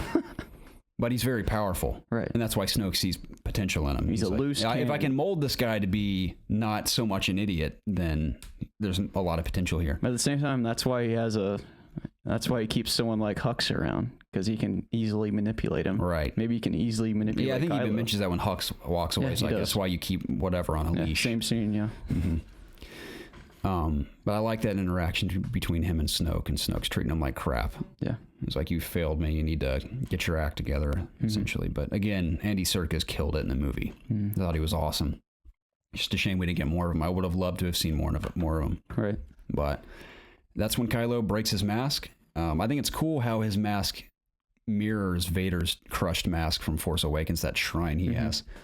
I thought that was cool. Yep. So, you know, basically he smashes that in the elevator, then he gets in his ship and ready my ship. And that's when they show up at a light speed and they attack the Resistance fleet. Yep. So did you think Kylo was gonna blast Leia's ship? No. I didn't think for a second he would have done it. And he didn't. Yeah, that was the first hint where I'm like, man, is he gonna go good in this movie? Because you know he doesn't kill his mother. But I like how immediately after he chooses not to, his buddies blast Leia's ship. Yeah. And that was definitely a shocking shot when it blows a hole in the hull or whatever, and the whole crew gets sucked out into space, Admiral Akbar included, which really and sucks. Nian Nubin or whatever. Yeah, the little guy who hangs out with Lando in Return of the Jedi. So they all get sucked out. I was like, poor Akbar, dude. He's just gone now. I know. That's the death he gets after commanding, you know, the Rebel Alliance. In Return of the Jedi. He goes out like that. One of the battles that led to the end of the war in the original trilogy. He's such an iconic character. His little fish head. You know? He just died. I'm going to miss that fish, man. I mean, that's war, I guess. You just never know when you're going out. Cool shot when they get sucked out. Yeah. Now, when she gets sucked out, I knew she would be back somehow, some way, because there's that shot at the end in the trailer where she's at the base on Crait looking out at the field. So I knew somehow she's going to be back. But that shot was shocking. We're like, man. For a brief moment until I remembered, I'm like, is this how they're going to kill Leia off? Which I thought would have been really bold if they stuck to that. I thought she was dead because they were just kind of like, you know, putting shots on her, like as if, we're going to remember her this way. Like, here she is. Right. Here she is floating, frozen in space. No, she twitches her fingers, she opens her eyes, and she fucking flies like a witch. Ridiculous. So the First Order thinks they've succeeded or whatever. Resistance is trying to escape. And like you said, it cuts to Leia twitching her fingers. And I was very nervous when this happened because I was like, please don't do what I think you're going to do. I knew she was going to use the Force somehow, but I was hoping don't. I had a feeling she was going to fly or something. It's like all the moments I didn't like in the movie, I could feel coming somehow. I don't know. It was like the Force was telling me, prepare yourself. So, like you said, twitches her fingers, opens her eyes. I'm like, as soon as she opened her eyes, I was like, shit. She's just starts zooming towards the ship using the Force. Now, don't get me wrong. I think it's incredibly badass that Leia finally uses the Force physically versus just communicating with like Luke, for example, like she does in Empire. And even in this movie, she communicates with Luke via the Force. And I like how she communicates to him by saying Luke.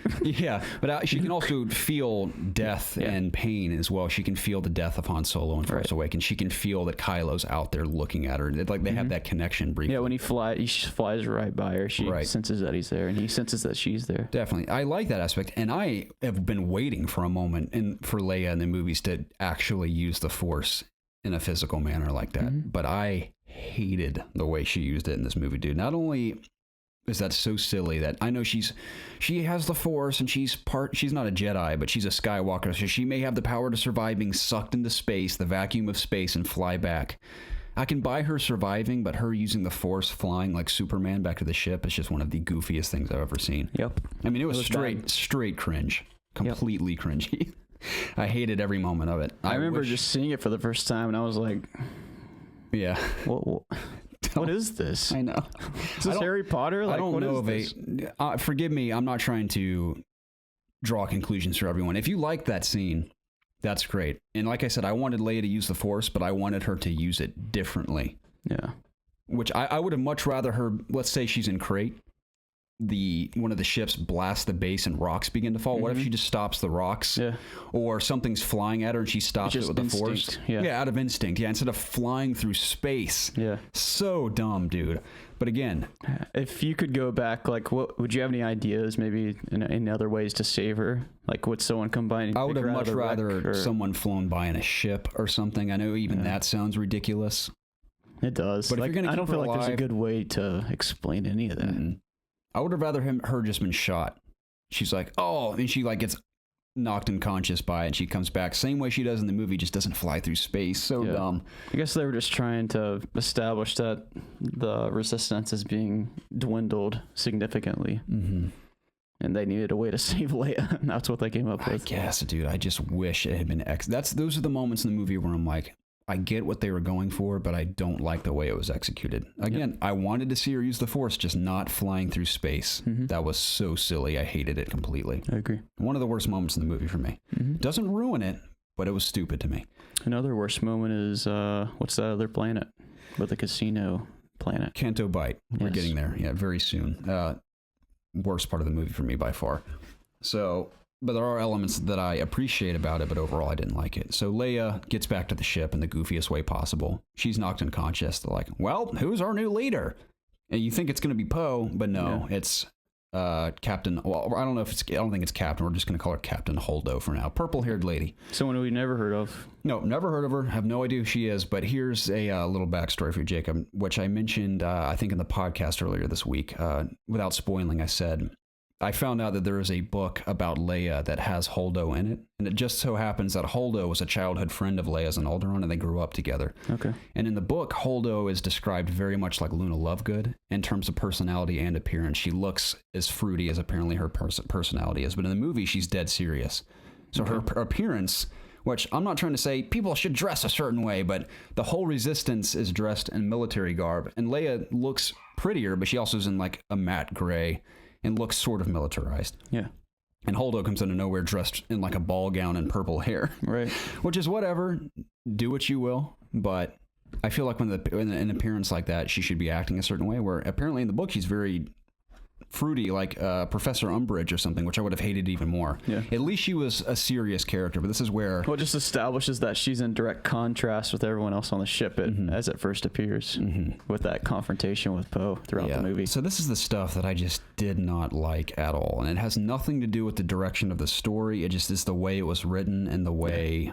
It just defies all logic. This is one of the major problems with the movie. Is the whole subplot sucks to me. Yeah, her whole decision making is very bad. Right. So she is in command. She's like, I'm your new commander. I know we have very little people left. There's only like a handful of ships left, but we're going to find a way out of this. You're just going to have to trust me. Yep. So Poe confronts her. What's the deal? We have to have a plan. She's like, oh, you're the guy who got half our fleet blown up at the beginning of the movie. Like, I don't have to command or talk to you. Which is fair. Leave me alone. It is fair. Now, we come to find out she had a plan all along, but this is what I hate about this entire situation. When you have, now as a leader, I've never been a leader of anything major in my life. I probably never will be. But one thing I do know is a good leader, a characteristic of a good leader is strong communication. Now I realize a leader doesn't always have to share their master plan with everyone, but you got to think about the situation they're in. There's hardly any resistance left. There's maybe a handful of ships.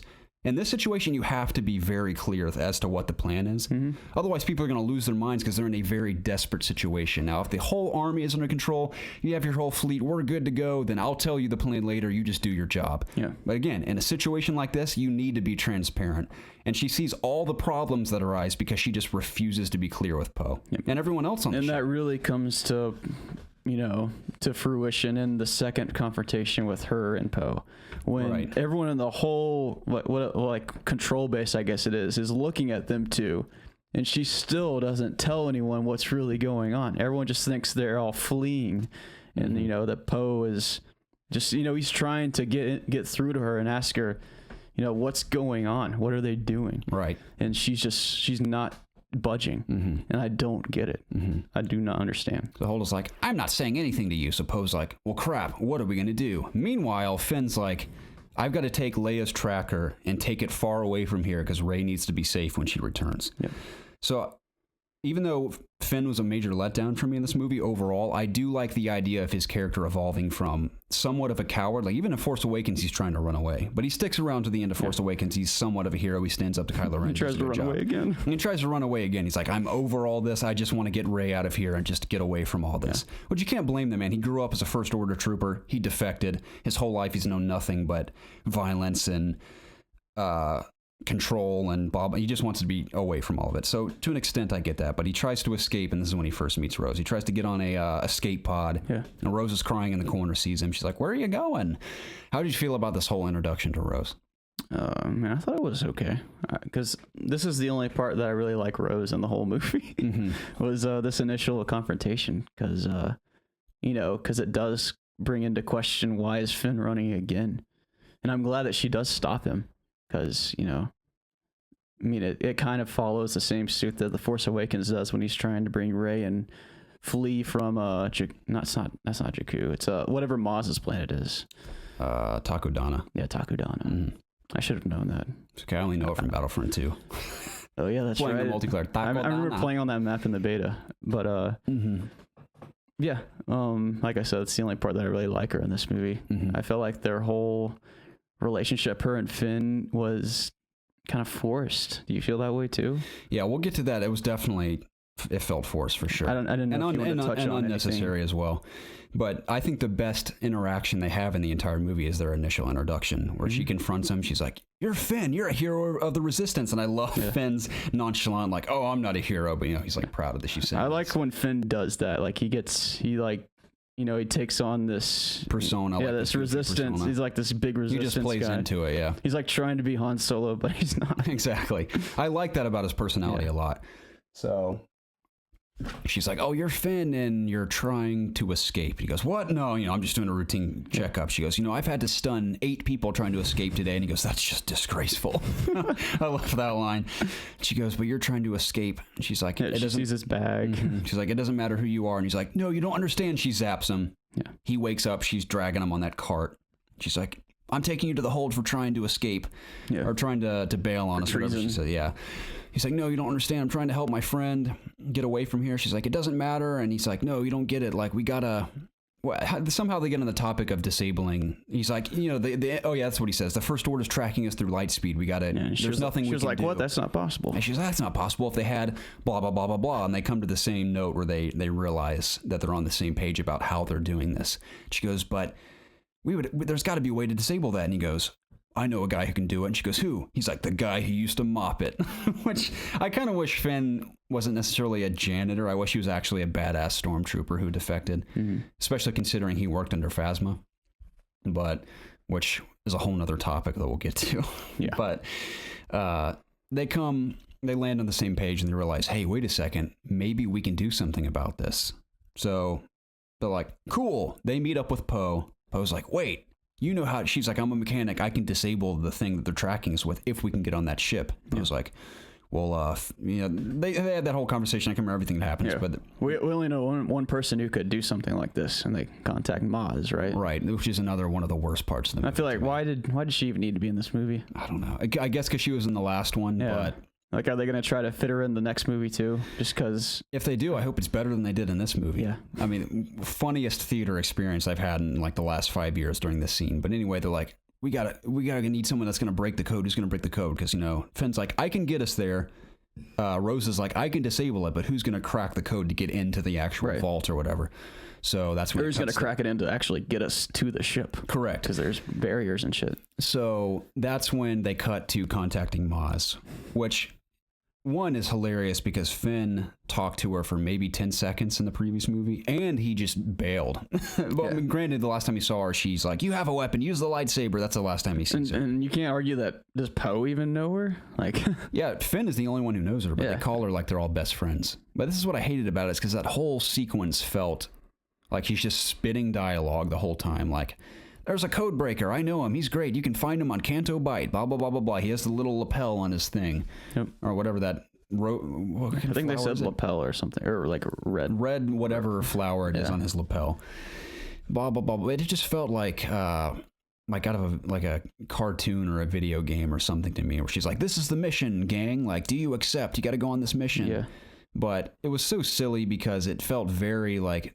It almost felt like a last minute scene. They're like, wait, we haven't put Maz in this movie. Let's do a reshoot. Yeah, what's Finn gonna do this movie? Yeah, so let's bring Maz in. She does this little cutscene. People love Maz. Let's put her in. Yeah, and it felt like a droid, like a camera was following her around in this union dispute she was facing. But wait, don't worry. We'll probably get like a little short of what Maz was doing in that scene. Don't worry. Yeah, we're getting a side comic of that whole situation. But I do love Maz, by the way. I think she's a great character. I thought she was great in Force Awakens. I'd love to see more of her. I want her to explain where the freaking lightsaber came from. That's another thing that they need to explain. I love that so much. And Han's like, where'd you get that? In Force Awakens, she's like, that's a good question for another time. Yeah, is that another time going to be in the 9th movie? They better be. Why does it even matter at this point? That's an important piece of equipment.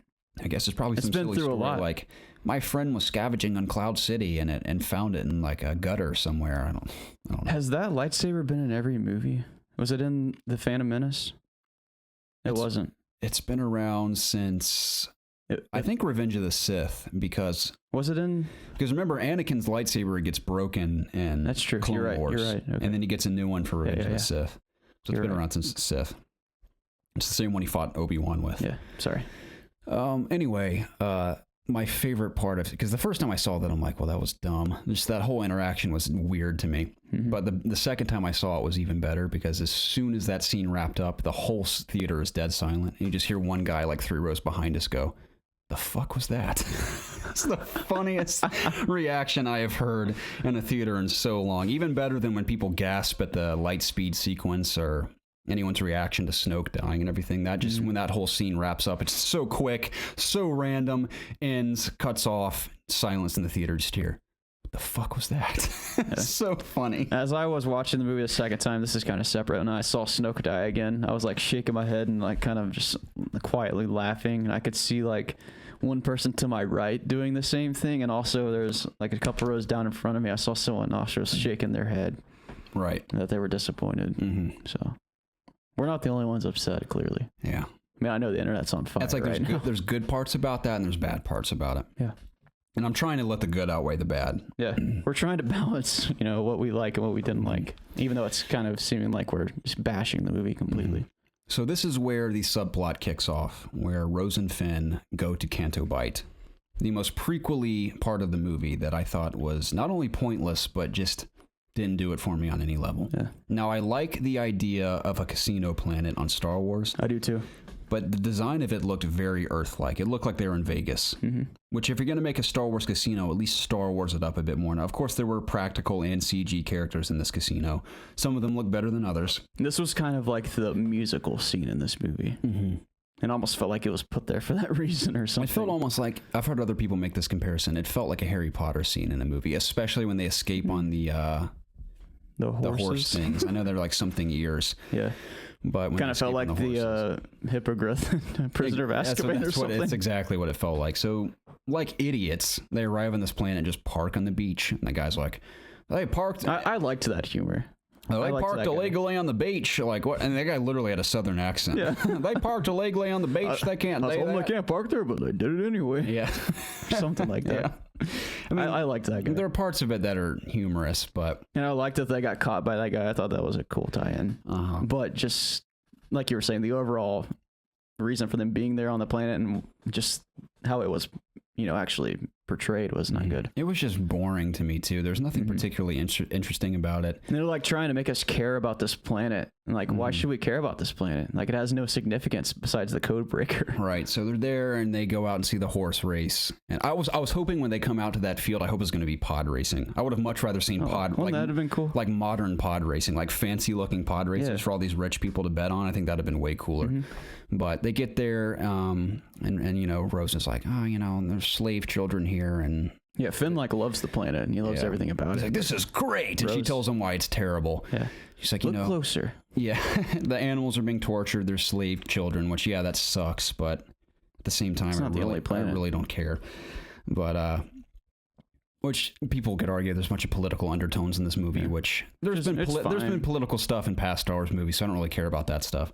But it doesn't really look particularly interesting. They come back in and she's like, or before they go back in, she's like, these rich people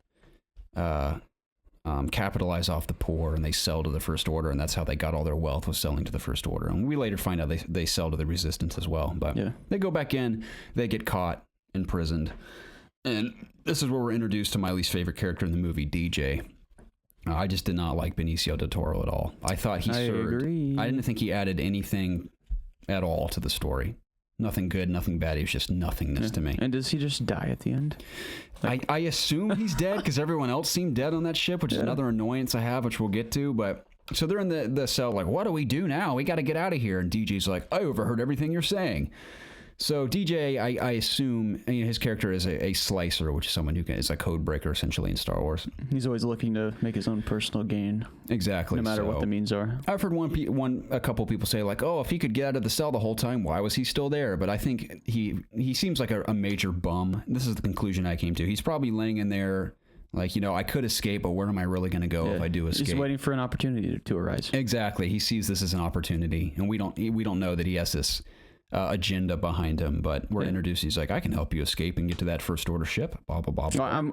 I'm wondering if I'm jumping ahead a little bit. Forgive me, but I'm wondering if he didn't really have a plan all along, but he just kind of adapts as he goes. And I think that's more likely. Yeah, he's kind of. I think the First Order recognized who he was, and that's why they kind of like made a deal to like kind of, because I think it's because of him that they figure out that the resistance is escaping on those ships, right, to that planet. Yeah, because we find out that is how they find out, is through DJ, I believe. But he doesn't care about the resistance. He doesn't care about the First Order. He just, what can I get out of this is what. And he kind of argues his claim by saying that those people on that planet are selling to both sides. So he's not picking a side. So why should Finn? Why should anyone? Right. But which he makes an argument, but this is where they mount their great escape, which is the most prequel-y part of the movie and had some of the worst bits of humor in it I've seen in the entire movie. I hate when they escape and DJ comes around the corner and BB-8 has not only tied up the guards and stuffed their mouths full of whatever's in their mouths, but apparently BB-8 did this, which feels like such a cartoon. BB-8 does a lot of heroic things in this movie. He does, which some of them are cool and some of them are dumb. Yeah. But I hate the fact, I keep saying that, I'm on that, that's my phrase of the evening. But I hate when DJ comes around the corner and BB-8 has supposedly tied these guys up. He's like, did you do this? And then the other guy comes around and BB-8 starts blasting him with the coins that the guy was filling in him. You totally could have predicted that when the little goblin dude was stuffing coins in him. So silly when he's shooting the coins at him. Like, this feels like a cartoon right now. It almost feels like he should have had a scene where the guys were tripping over the coins, not just being shot at him. Another one of my least favorite lines in the movie when DJ's looking at him like, he's like, did you do this, Round? Or he's like, what's your story, Roundy? I'm like, don't. How'd you feel about his stutter? I wasn't a fan of the stutter. I thought it was forced. You can tell like it at all. Yeah, you can tell. I mean, he's acting. Of course, it's forced, but it just didn't feel right. It's almost like Benicio del Toro's like, I'm in this silly Star Wars movie. I gotta make my character a little weird. He's like, I'm gonna do a weird stutter. I wonder whose decision that was. I don't know. It's probably his stutter, and Ryan Johnson thinks like, well, this guy's won an Oscar. I should probably let him do what he wants. I wasn't a fan of the stutter. He could have been the same boring character without the stutter, I think. But what's your story, Roundy? Hated it. But they escape on those big horses. Like, we got to set the horses free. They bust through the casino. It all just looks... It doesn't look terrible, but it's clearly CG. All I can just picture is... what's his name? John Boyega and this girl who plays Rose on just like a big green cube. Yeah. And a big green screen. It looks like room. A Harry Potter scene. Straight up. Like maybe something out of like... It reminded me of the scene where they're flying through London. I believe it's in... Part 1 of Deathly Hallows. Yeah. You know what scene I'm talking about? And then the Death Eaters are chasing them. That's what it reminded me of. Or it just reminded me of like New York and what's the new Fantastic movie? Beasts. Yeah, Fantastic Beasts, something like that. It felt so goofy to me. I just did not like the chase scene at all, and the horses. Yeah. It was dumb. I didn't like it at all. I didn't care about what they were doing whatsoever. I just wanted more of Rey and Kylo Ren the whole time. And that's the thing. I didn't like what I was watching on screen while this is happening, but it's all made even worse when we find out that all of it was pointless and could have been prevented on top of all of it being pointless.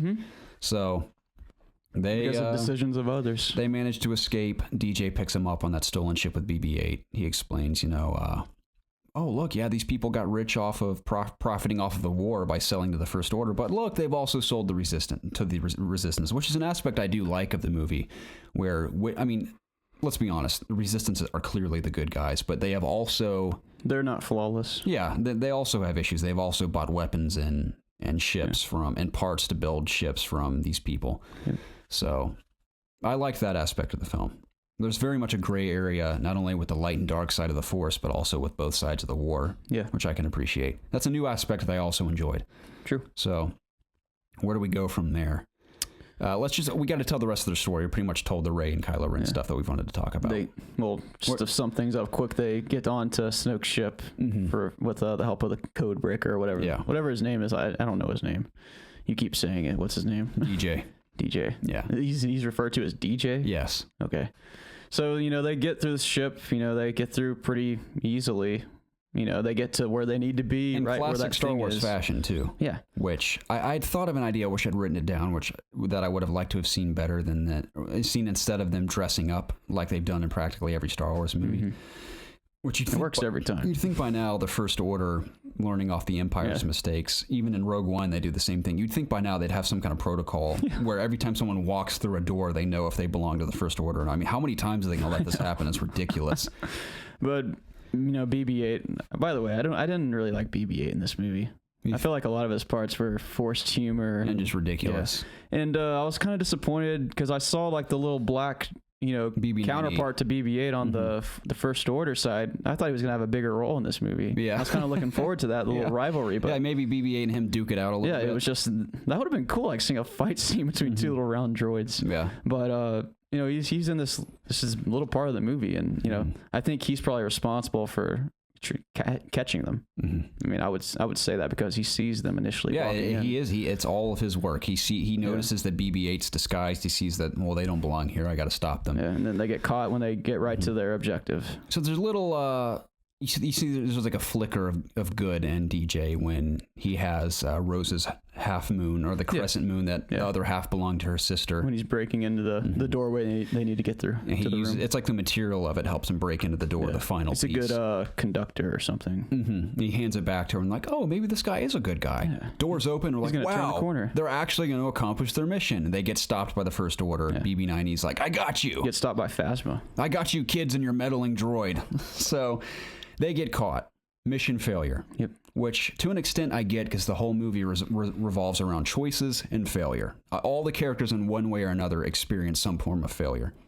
Like Rey fails to turn Kylo, I guess.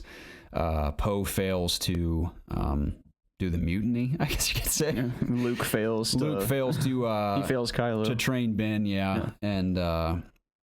Finn and Rose fail to complete their mission. Yeah. And DJ also turns on them. They find out that he's profiting off this. He's like, I'm taking all this money for turning you in and revealing the resistance is trying to escape. F you guys, I'm out of here. Yeah. He's like, which I like the line where he's like, they blow you up today, maybe you blow them all up tomorrow. Who's to say? Yeah. It's just business. It's just business. Okay, DJ, nobody cares. So, for the record, we're not making fun of people with speech impediments. No. Just his character, it was just distracting. This is the internet, so we should make that clear. Yeah, it's totally okay if someone has a stutter. I trip over my words all the time. So if you've seen our Let's Plays, I trip over my words all the time. Anyway, so this is one thing leads to another. This is when Holdo decides to fly her ship through the First Order fleet, cuts them all in half. One of the most beautiful scenes in the movie, if not in the entire movie. And then Finn and Rose wake up, seemingly the only people left alive. Where'd everyone go? No one's panicking. It's just quiet. Everything's on fire. The ship's on fire. Where are all the dead? I mean, there's dead bodies around them, but they're the only two that somehow survived. Yeah. And Phasma were they like knocked out or something? Or because Phasma is nowhere. She comes walking out of fire. That's what I think is funny. She was right in front of them when the ship flies through, and then when it cuts back, she's like halfway across the room, coming in with new soldiers. Yeah. Everyone just left them two there, and everyone just ran away to do something. So they wake up and like, what the hell just happened? It's like they had to regroup and then be led back out by Phasma. Really weird. Yeah. But you want to jump into Phasma? Yeah, let's talk about the Phasma fight scene. Was awesome. I liked although brief, it was cool. Yeah, I think on a much smaller scale, it rivaled what Kylo and Rey were doing in Snoke's throne room. Mm-hmm. I like when she first sees Finn. She's like FN2187, or that's his number, isn't it? Yeah. Does she say that in this movie? Yeah, she goes, FN2187, so good to see you, or whatever. Yeah. So good to have you back, or whatever she says. I like when they initially clash, and she says something like, you've always been a disappointment, or something. And he goes, let's go, Chrome Dome. They duke it out. Stupid line. Yeah. They fight. It was visually, it was awesome. I like the flames in the background and the electricity of the weapon he's using on Phasma and the shots of their close-ups, especially it reflecting off Phasma's mask. Yeah. Well, I heard a lot of people say that weapon's stupid, but I like it. I think it's cool too. That weapon. Yeah. But that's a semi-cool fight scene. Very brief, though. She knocks him into the pit, which has an elevator. We've even seen that in The New Hope. There's those elevator things. So, working on this ship, she should have known that was there.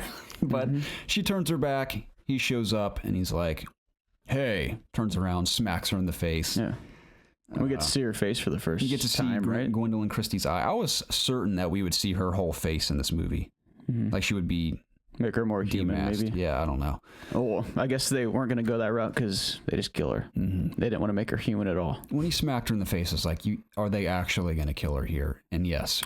Is she dead? A part of me wants to believe she's not dead, but yeah, maybe how she's do you not. come back from that? Yeah, one could argue, how did Boba Fett come back from the Sarlacc pit? And I think in Legends he comes back. I don't think it's been established in actual canon that he's been back. I hope she comes back and she's like scarred. And she's like, burnt all up. things considered, her armor is very strong. I think it's produced from some kind of steel off of something I read about. Yeah, what if she comes back in that little hole that we saw her through? She's like, you can see burn marks next time you see her. It'd be kind of cool. That'd be cool. I mean, I'm not opposed to having her back. I'd love to see her do more, but at this point, it's like a gag. It's kind of like Carmine from Gears of War, where in every game, the Carmine brothers are known for getting killed in some stupid way. And that's what Phasma is now. She gets owned in every scene she's in. By Finn every time, her student. Yeah, they could have done much more with her if she is indeed gone. Ridiculous, dude. Whatever.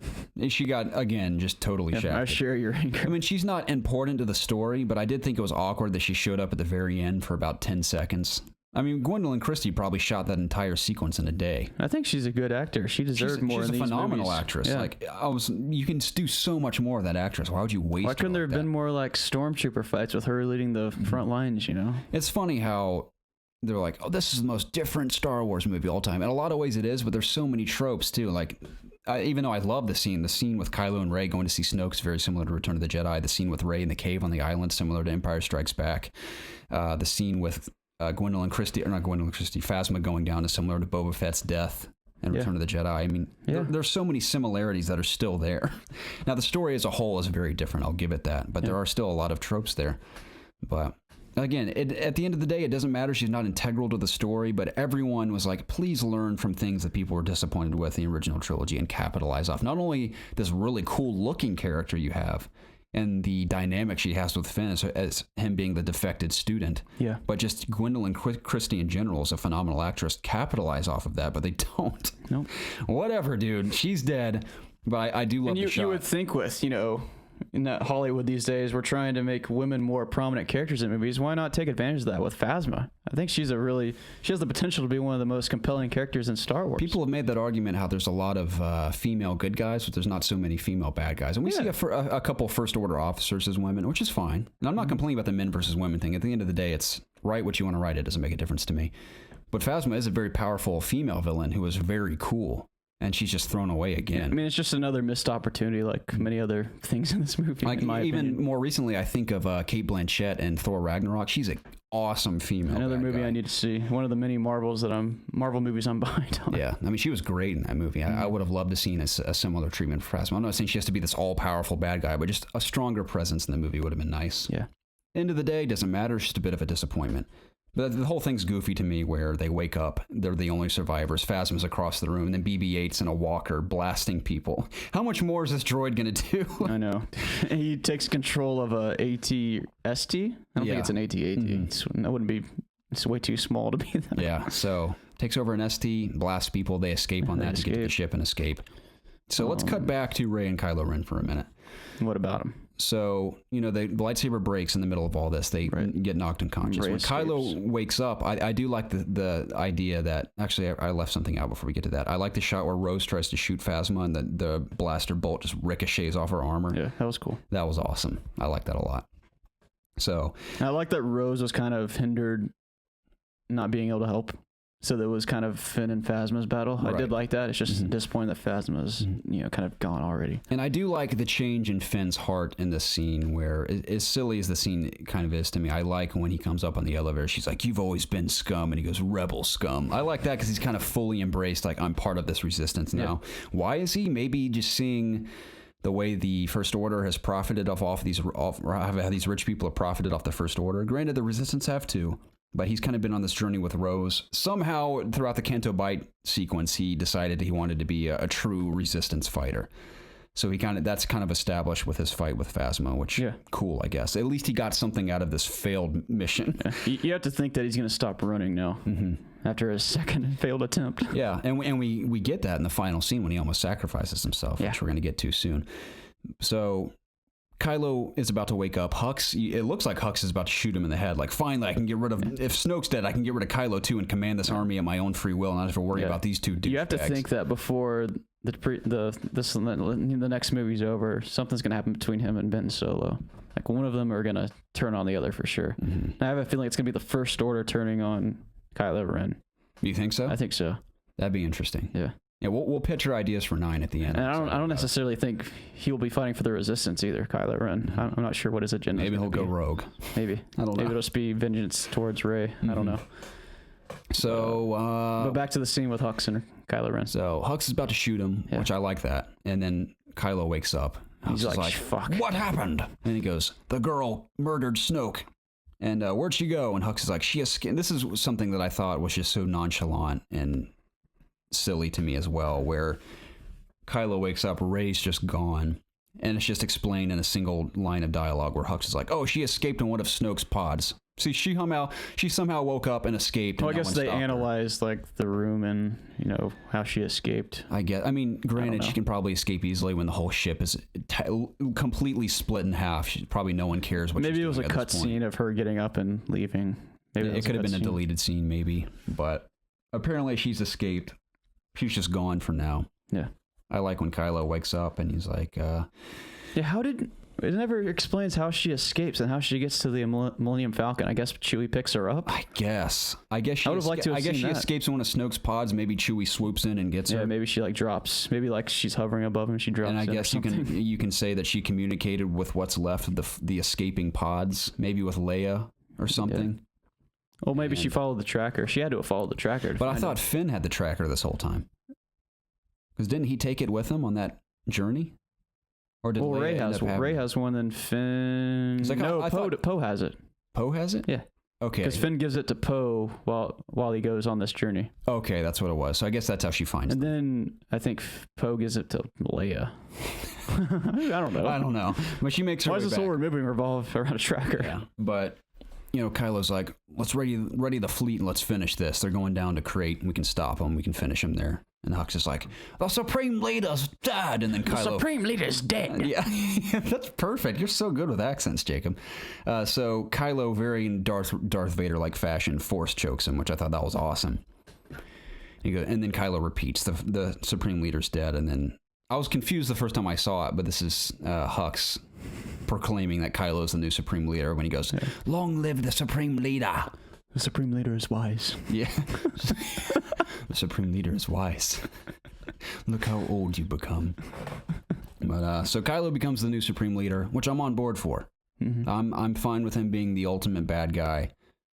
We'll see what he does next. Yeah. We'll see what that leads to. So that brings us, Jacob, to the big conclusion of the movie, the Crait sequence. Yep. How'd you feel about it overall before we get into the nitty-gritty? I thought it was okay. I wanted other things to happen, but I thought it wasn't a disappointing ending, I guess.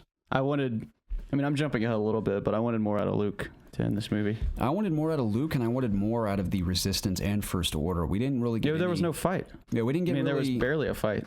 Yeah, we didn't get much stormtrooper action. We didn't get much boots on the ground action, which we had enough in Rogue One. You got to think that there's going to be one final war in the last movie. Mm-hmm. Just one final fight. At least one big battle. Yeah. I was hoping there'd be a big ground battle on Crait. Yeah. So they kind of teased that in the trailers, just showing those ships, with the red salt sand or whatever it is coming up on that planet. We were kind of, like, oh crap, this is like going to be the Empire movie. They're going to have a big fight, but that never really happened. Yeah, I'll talk about what I wish would have happened to that scene here in a minute, because there's a whole conclusion I would have rather seen, but we'll talk about what happened, if we liked it or not. Okay. So they get to Crait, another beautiful shot of the movie. I think it looks awesome when Leia's standing at the edge of those doors and she has that thing over her face. Very Blade Runner 2049 of her, but looks really cool. Yeah. Sees them coming in the distance. She's like, all right, close the big doors. They're coming. Rest of the Resistance. Ship slips through.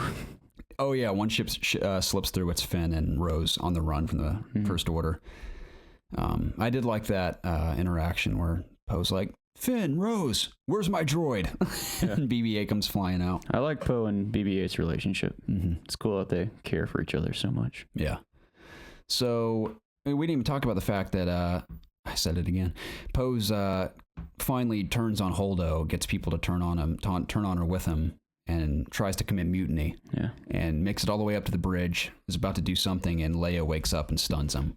Come to find out, Holdo had a plan all along, but she didn't bother explaining it, which would have completely prevented Finn and Rose's mission. They didn't even have to do that because Holdo had a plan the whole time. Poe wouldn't have committed mutiny if she was just, hey, we're going to get to this point near Crait. We're all going to escape and make them think we're still on these ships, but in reality, we're escaping to Crait. Maybe she didn't want the plan compromised or something. Yeah, maybe she thought it'd get out or something. But at the same time, be clear with someone. Someone needs to tell Finn, especially if Poe's progressively getting more and more antsy about it. At some point, you got to be like, all right, look, I'll tell you what's happening, but you need to chill out. I guess you could make the argument that he's a loose cannon. He just wants to blow shit up. But you could have told someone. I know. It was just ridiculous to me. And when it came down to, like I said, that second confrontation with him and purple hair lady, I mean, someone could have said something. Even when he's holding her at gunpoint, she's like, Poe, okay, relax. I have a plan. Here's the plan. But still, she's like, I'm going to be silent about it. My goodness. So stupid. Yep. But don't get me wrong. I liked her performance, Laura Dern's performance. I thought she was good in the role. But at the same time, I don't care about her character You care about the direction they took it? I don't know where she's come from. She's kind of one note the entire time. She has the same persona until the end where she communicates with Leia and it's like, oh, that Poe Dameron. She keeps saying what Leia would say. Yeah, he's feisty, but I like him. Yeah. And then they're like, may the Force be with you. I mean, that's the only time she kind of seems joyous, but the rest of the time she's very bland to me. Oh, you've said it so many times. Let me say it. Yeah. So when she died, as cool as that scene was, I'm like... She went out heroically. I didn't feel anything other than, oh, that looked really cool. Yeah, I didn't feel anything for her. I didn't feel anything for her character. And I've heard a lot of people say, why bring in Holdo when you could have... I think you said this at the beginning. You could have just used Ackbar for this entire sequence.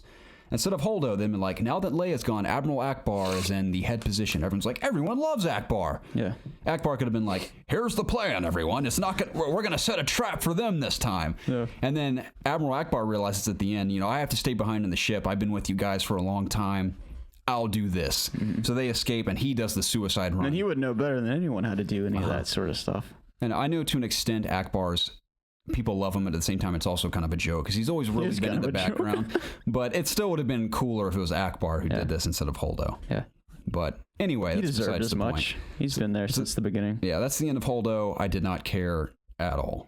I didn't care for DJ. Didn't care for Holdo. I liked the attempt to add new characters, but ultimately they didn't really make a huge difference in the story. The only one that's really sticking around is Rose, I guess. Yeah, and she's the one I liked the least out of the new characters. I mean, I know Holdo stopped a good bit of the First Order by flying through those ships, but other than that, she didn't add much to the story to me at all, or for me. I wonder what they'll do going forward with her. Holdo? No, Rose. I have no idea. You got to ask the same about Finn. I mean, what is he going to do? Yeah, are they in love now? Like, I don't know. I don't know how I feel about their He relationship. had a crush on Rey, but I guess they just have a deep friendship. Yeah.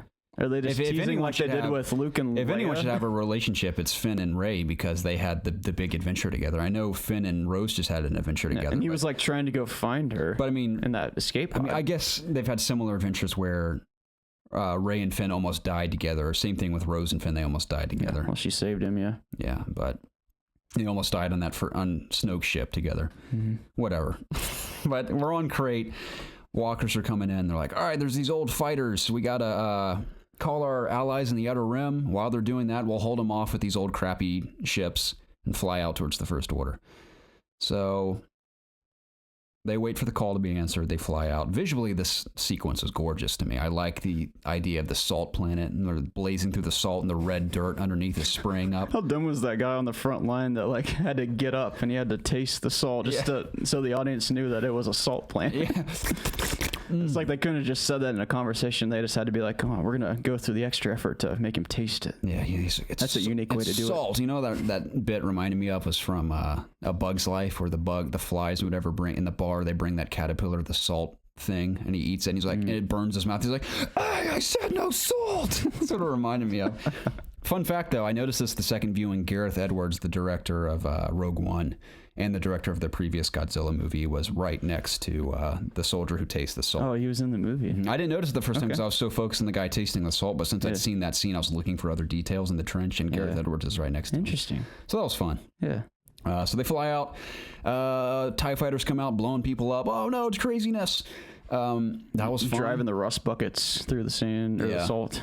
One thing leads to another. What happens? How do they turn back? Don't they get overwhelmed? I know the Falcon comes in with Rey and Chewie. Yeah, they draw off the fire, but I think they realize it's too late to stop the blast, so they kind of veer off. That big cannon shows up. I think that's what happens, right? Like they can't stop it. So yeah, they're like, all right, screw it. They lost too many numbers or something. Yeah, maybe? fall back. We got to get out of here. I don't know. I love the scene when the Falcon flies in with Chewie and Rey, even though I was like, well, how did Rey get back there? But we've tried to figure out ourselves. But classic Star, I mean, the whole final act of the movie feels very classic Star Wars. I love when the Falcon comes in, the classic music kicks in, they draw off the TIE fighters, and I love how they fly through the cave on Crait. Yeah, all the was red, cool. The red crystals innards of the planet, yeah. It looked awesome. I love that set piece with Rey firing on the TIE fighters. As always, it looked great. Yeah, I've enjoyed both like Millennium Falcon scenes in each of the movies. Yeah. Have been cool. It felt similar to the scene from Force Awakens on Jakku. But how'd you feel about the Porg screaming with Chewie? I liked it.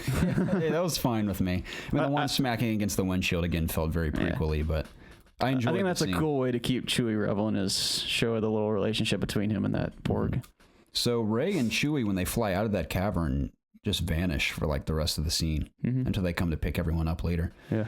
Until she finds them with the tracker. So everyone else, Poe tells them to retreat, and everyone retreats except Finn. He's like, no, I can stop him. We got to stop him. We can't let him do this. Yeah. Which for a second, I really thought they were going to He's tired of running. He wants to, I really thought they were going to kill Finn for a second. And how would you have felt about that? I'm glad he's still alive because I really like John Boyega. I'd like to see where they can go with Finn, even though I'm like, what really does he contribute other than just being another gun? Yeah, I wonder what his place is going to be in this last movie, because I really don't know where they're going to go with him.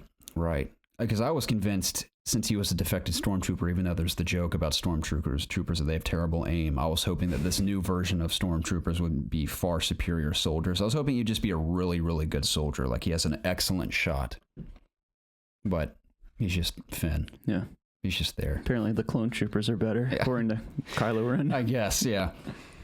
So we think Finn's going to kill himself. It almost does it. I'm like, this would be quite the arc for Finn to go from someone who wants to run at the beginning to someone who's willing to sacrifice himself for the cause at the end. I knew he wasn't going to die. I just knew something was going to happen. But I felt it for a second. I was like, man, are they going to do this? It's going to be really bold if they kill Snoke and Finn in one movie. But Rose flies in, another goofy close-up where she looks like, I'm going to get you, smashes right into him, stops him from potentially saving the day. The First Order does nothing about it. I'm sure there's sitting there watching it happen. Right. They're probably thinking like, what the hell was that? This whole sequence is especially dumb to me because no one's even paying attention to what they're doing. Yeah, why did no one shoot down Finn? He's charging towards their Death Star engine cannon or whatever that thing is. Maybe they're missing him the entire time. I don't know. Yeah. But they also, maybe they could have thought when Rose crashes into him, oh, some idiot crashed into him, they're dead. Yeah. So they're off to the side. Finn's like, why'd you stop me? And Rose is like, we're not going to win this war by killing the things. She goes like, I saved you. Oh yeah, I saved you. Oh. And she's like, I had no idea. She's like, we're not going it's a cute little line. She's like, we're not going to win this war by killing the things we hate, but by saving the things we love. Yeah. And then she does that really awkward kiss where it's almost like Rian Johnson's like, all right, Rose, I want you to kiss John in the lips, and he's not going to expect it. Now. Yeah. And go in for the kiss. She kisses him. John Boyega's like, what the hell? What do I do? She has a very awkward moment where she passes out after kissing him. That was very weird. Animated Disney movie moment to me. That was bad. So why'd you need to pass out? I don't know, but this is what even annoys me even more about the scene. So Finn picks her up to run her all the way across this giant field. They just flew across. I don't even think we cut to them at all. You just go straight to Poe. Yeah, going into the trench. You're telling me they ran all the way back to the base where not only are there 10 walkers on the field, there's the giant Death Star laser, and there's also troops on the ground and on top of this weapon. If you look closely, it's like a bird's eye view. We can see stormtroopers on and around this weapon. Okay. They can clearly see Finn and Rose running back. If you're trying to vanquish the resistance, why did no one shoot them? They somehow make it all the way back there. I have no idea. They weren't distracted by anything, I don't think. No. They're just waiting for the weapon to charge. I know... Did we see the door get blasted off? No, I don't... Yes, eventually, yes. I don't remember. I don't know if we actually see it get reason. blasted off, but they escape and it cuts to the First Order waltzing into the base at the end. I will say I love the bits with Kylo when the Falcon swoops in. He's like, blast that piece of junk out of the sky. Yeah. I love his reaction. I love Hux and Kylo in that ending of the movie. Yeah, because they're both trying to like test who's really in charge. Yeah. When Hux says the same thing that Kylo does right after. Yeah. That's what's it's funny, but it's also just silly to me because the Empire felt like they were really in control, and this just sounds like two teenagers trying to figure out who's in charge. I can appreciate it though because it makes them different and like inexperienced, immature. I kind of enjoy that about the First Order. Yeah, because it's just kind of like they're trying to be the Empire and they're never going to be. And this is a question for another day, but really, what's the end goal of all this? I even thought this about the Empire. Like once you have control. What then? I've been questioning what's the point of any of these movies after the original 3. Like what are they trying to accomplish? Why were these made? Because I don't really feel like any of these have really added to the story. Like what does Kylo want to accomplish by having total control of the galaxy? What does he hope to achieve? I don't know. When the Resistance, get their cause. I think he's tired. Resistance just wants the galaxy for people to do their own thing, live their lives how they want. And does the Empire want to enslave people? It doesn't seem that way because they don't hold slaves. I think Ben Solo just wants to rule, and he doesn't want to have to answer to anyone. That's kind of what I see. If he lived on his own, he doesn't have to answer to anyone. I guess you can't technically. I think he also desires power. I guess that's the call to the dark side. You want ultimate power. Yeah. Whatever. That's the conflict within him. Mm-hmm. They make it back. They're like, all hope is lost. Our allies didn't answer our call, which I made the joke at the beginning. They're like, oh, the kids are at it again. Just let them do their thing. They'll figure it out. Yeah. But then what we think is Luke shows up with a fresh haircut, fresh beard. I didn't notice that he didn't have gray hair until he walked out on the battlefield. Okay. I thought that was really him. I didn't realize something was up until he pulled out the blue lightsaber. Not only the blue lightsaber, but the same hilt that just broke. As soon as he did that, I'm like, okay, something's happening. I was like, why is it blue? Oh, okay. Yeah. This might. That's not really him. Mm-hmm. I didn't know exactly what was happening, but I knew something wasn't right. I knew it when I saw the facial hair. Like I thought, well, maybe he shaved and he freshened up a little bit, but for the final battle. No. Then when I saw the lightsaber, I was like, no, that's he's not. That's not Luke. Now, parts of this final bit I liked a lot. I like when Luke showed up, and even though he was technically a forced, you can't say a forced ghost, but a forced projection, I'd call it, in this whole sequence. Which is amazing that he could do that. Yeah, really cool power. We've never seen that in Star Wars. They sort of set up throughout the movie with the interactions between Rey and Kylo through the Force on opposite sides of the galaxy, so we know in a way this is possible. It's kind of set up throughout the film. We just never seen it like this in the cinematic universe. Yeah. So I loved the moment between him and Leia when he's like, Leia, sorry, and she's like, oh, it's whatever, I know my son's long gone. I'm glad they had their moment. He kisses her on the head, and not only just for Luke and Leia, but just for Mark Hamill and Carrie Fisher as longtime friends. That was a good moment. Yeah. Best moment of that whole scene though is when he's leaving and 3PO's like, Master Luke, and he just winks at him. That was awesome. I heard someone else bring this up, but Luke's like the only person that's ever been nice to see 3PO. Yeah, one treats him like a human being, essentially. Yeah, I love that completely. And it's funny because C-3PO always has the same expression, but you can almost see like a sense of joy when he sees Luke, which is great. So Luke waltzes out. Yeah, this is one of my favorite parts of the movie too, when he's walking out, just facing the whole First Order army. Now, did you think he was going to go out there and kick ass? Yeah. See, so did I. Now, what he did was still very cool, but I was hoping he'd have some epic scene. I didn't want him to have a lightsaber fight with Kylo where he'd be like Yoda from Clone Wars, where he flips around like a lunatic. I think that would look ridiculous. It almost appears that it's going to be like that at first. I'm glad they didn't go that route with Luke. I think that'd have been a little. A part of me bizarre. still wants. I wish he would have gone out with a fight or something like that. I don't like how he went out. I was hoping when he walks out there, and I love the way Kylo delivers this line to our Adam Driver, and he goes, I want every gun to fire on that man. Just the way he says it. He's like, I want that guy dead so bad. And I love how Hux follows it up with, you think you got him? Yeah, that's great too. Or no, at first he goes, that's enough! Yeah, that's good. But I was hoping Luke would, when all the guns fire at him, I was hoping that he would just stop all of the shots and just fire back at him or something. That would have been incredible. It would have been very predictable. Yeah. But, you know, when they shoot on him, I thought, did they just kill Luke Skywalker when the ground explodes? But, you know, they all fire on him. You know, like you said, Hux is like, that's enough. Mm-hmm. So Luke's still standing there, brushes off his shoulder. Another good moment. Everyone's like, "Oh, how'd he do that?" And Kylo's like, I didn't like that moment. You didn't like how he brushed off I think his shoulder? this whole thing is so like overused. It's not cool anymore, in my opinion. Someone said in one review I heard, they're like, that felt more like Mark Hamill and not like Luke Skywalker. Yeah, I don't know. I agree. You could tell Luke. That's another example of maybe putting in humor that would make sense in Star Wars. Yeah. Mm-hmm.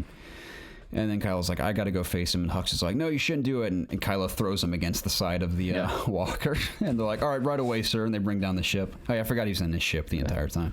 I love Kylo's ship, by the way. Oh, yeah, it looks awesome. And I like how he can just kind of throw Hux around. Mm-hmm. Yeah. I'm excited to see how that relationship develops in the next movie. Yeah, so Kylo comes down, very pissed off, has that dialogue with Luke. You know, like, did you come to save my soul? And Luke's like, no. No, I did not. Because he realizes Kylo's pretty much gone at this point. Yeah. So, he's already failed him, which he tells him in that fight. Mm-hmm. Yeah. So pulls out the blue lightsaber. That's when I realized something's up. Second viewing, like everyone said, you can see that Kylo moves his foot and the red dirt appears. Yeah. And when Luke moves his, nothing happens. That too, yeah. Well, I mean, I knew going in that it wasn't really Luke, but it was cool seeing like him move his foot and nothing moved. Yeah. None of the soil. So they get in that brief tussle where Kylo tries to attack him and Luke does the Neo move under it and spins around. I thought it was awesome. And when after he does a little twirl at the end. Yeah. That's very like Yoda or Jedi-ish. Yeah. I liked it. Mm-hmm. Or actually it's just force power-ish because I think Sidious does that in Return of the Sith.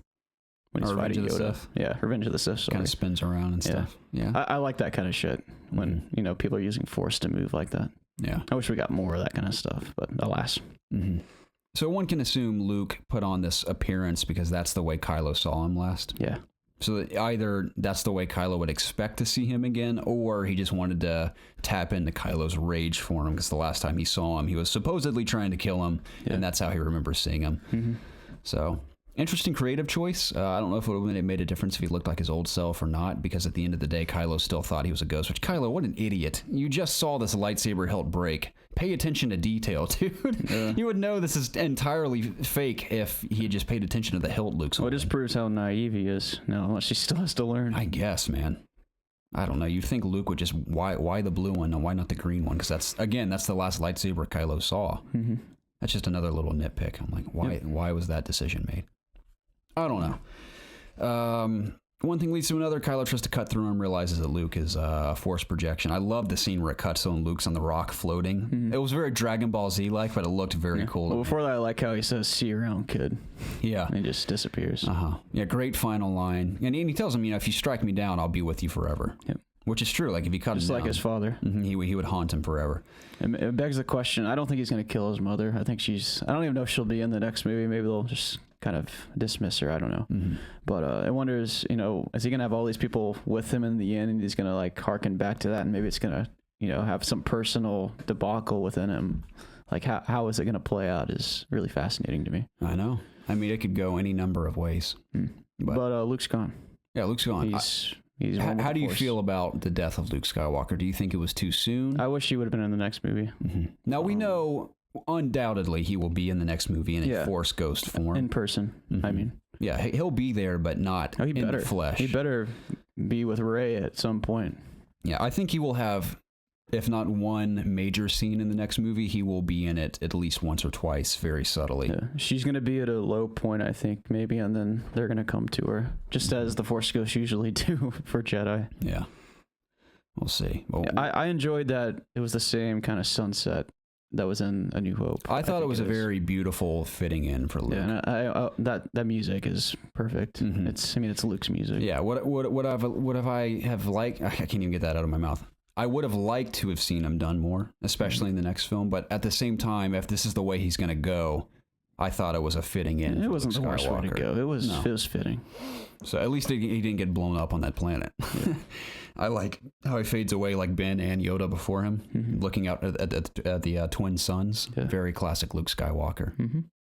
So, and I like how Rey responds to Leia. You know, I felt Luke's gone. I could feel it, but he went with peace and purpose. Yeah. Which he definitely did. He helped the Resistance escape. He did. He completed his mission. And he told Rey at the beginning, I'm never leaving this island. He stuck to his word. He just looked cool in the rock, but that level of using the Force killed him because he projected himself almost as if he was there in reality. Yep.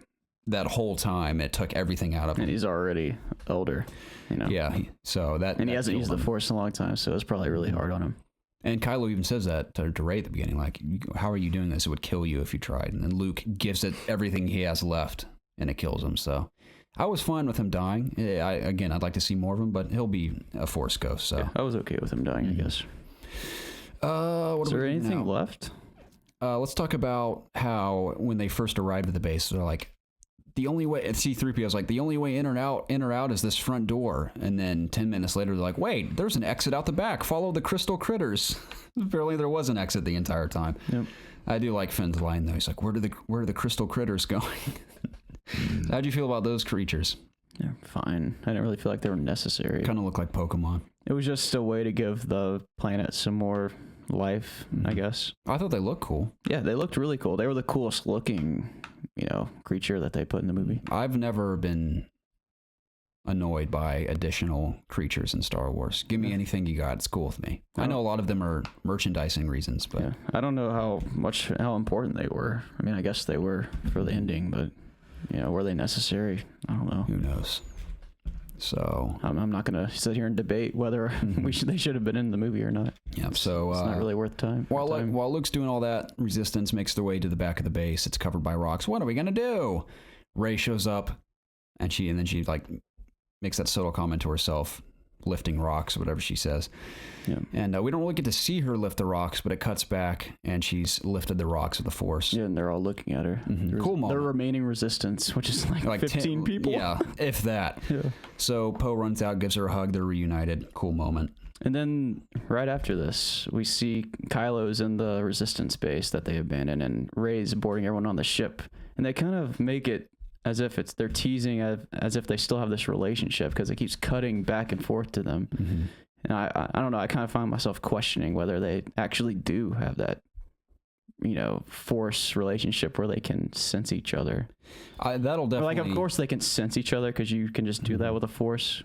That's what the Jedi and the Sith have always done. Yeah. They can sense when each are around. And they weren't far apart in this sequence. It just them cutting back and forth like that begs the question: can they actually see each other still? Which without Snoke, can they? Maybe, I don't know. Maybe it'll be similar to how Leia and Kylo were, where when they're close by, they can feel each other. Yeah. Granted, I mean, Leia felt Han die across the galaxy. Well, maybe not across the galaxy, but pretty far away. Yeah. In Force Awakens, so maybe it'll be similar in Episode 9 between those two. I don't know. Right. But Kylo also picks up his father's dice from the Millennium Falcon, which I thought was also strange. And they disappear.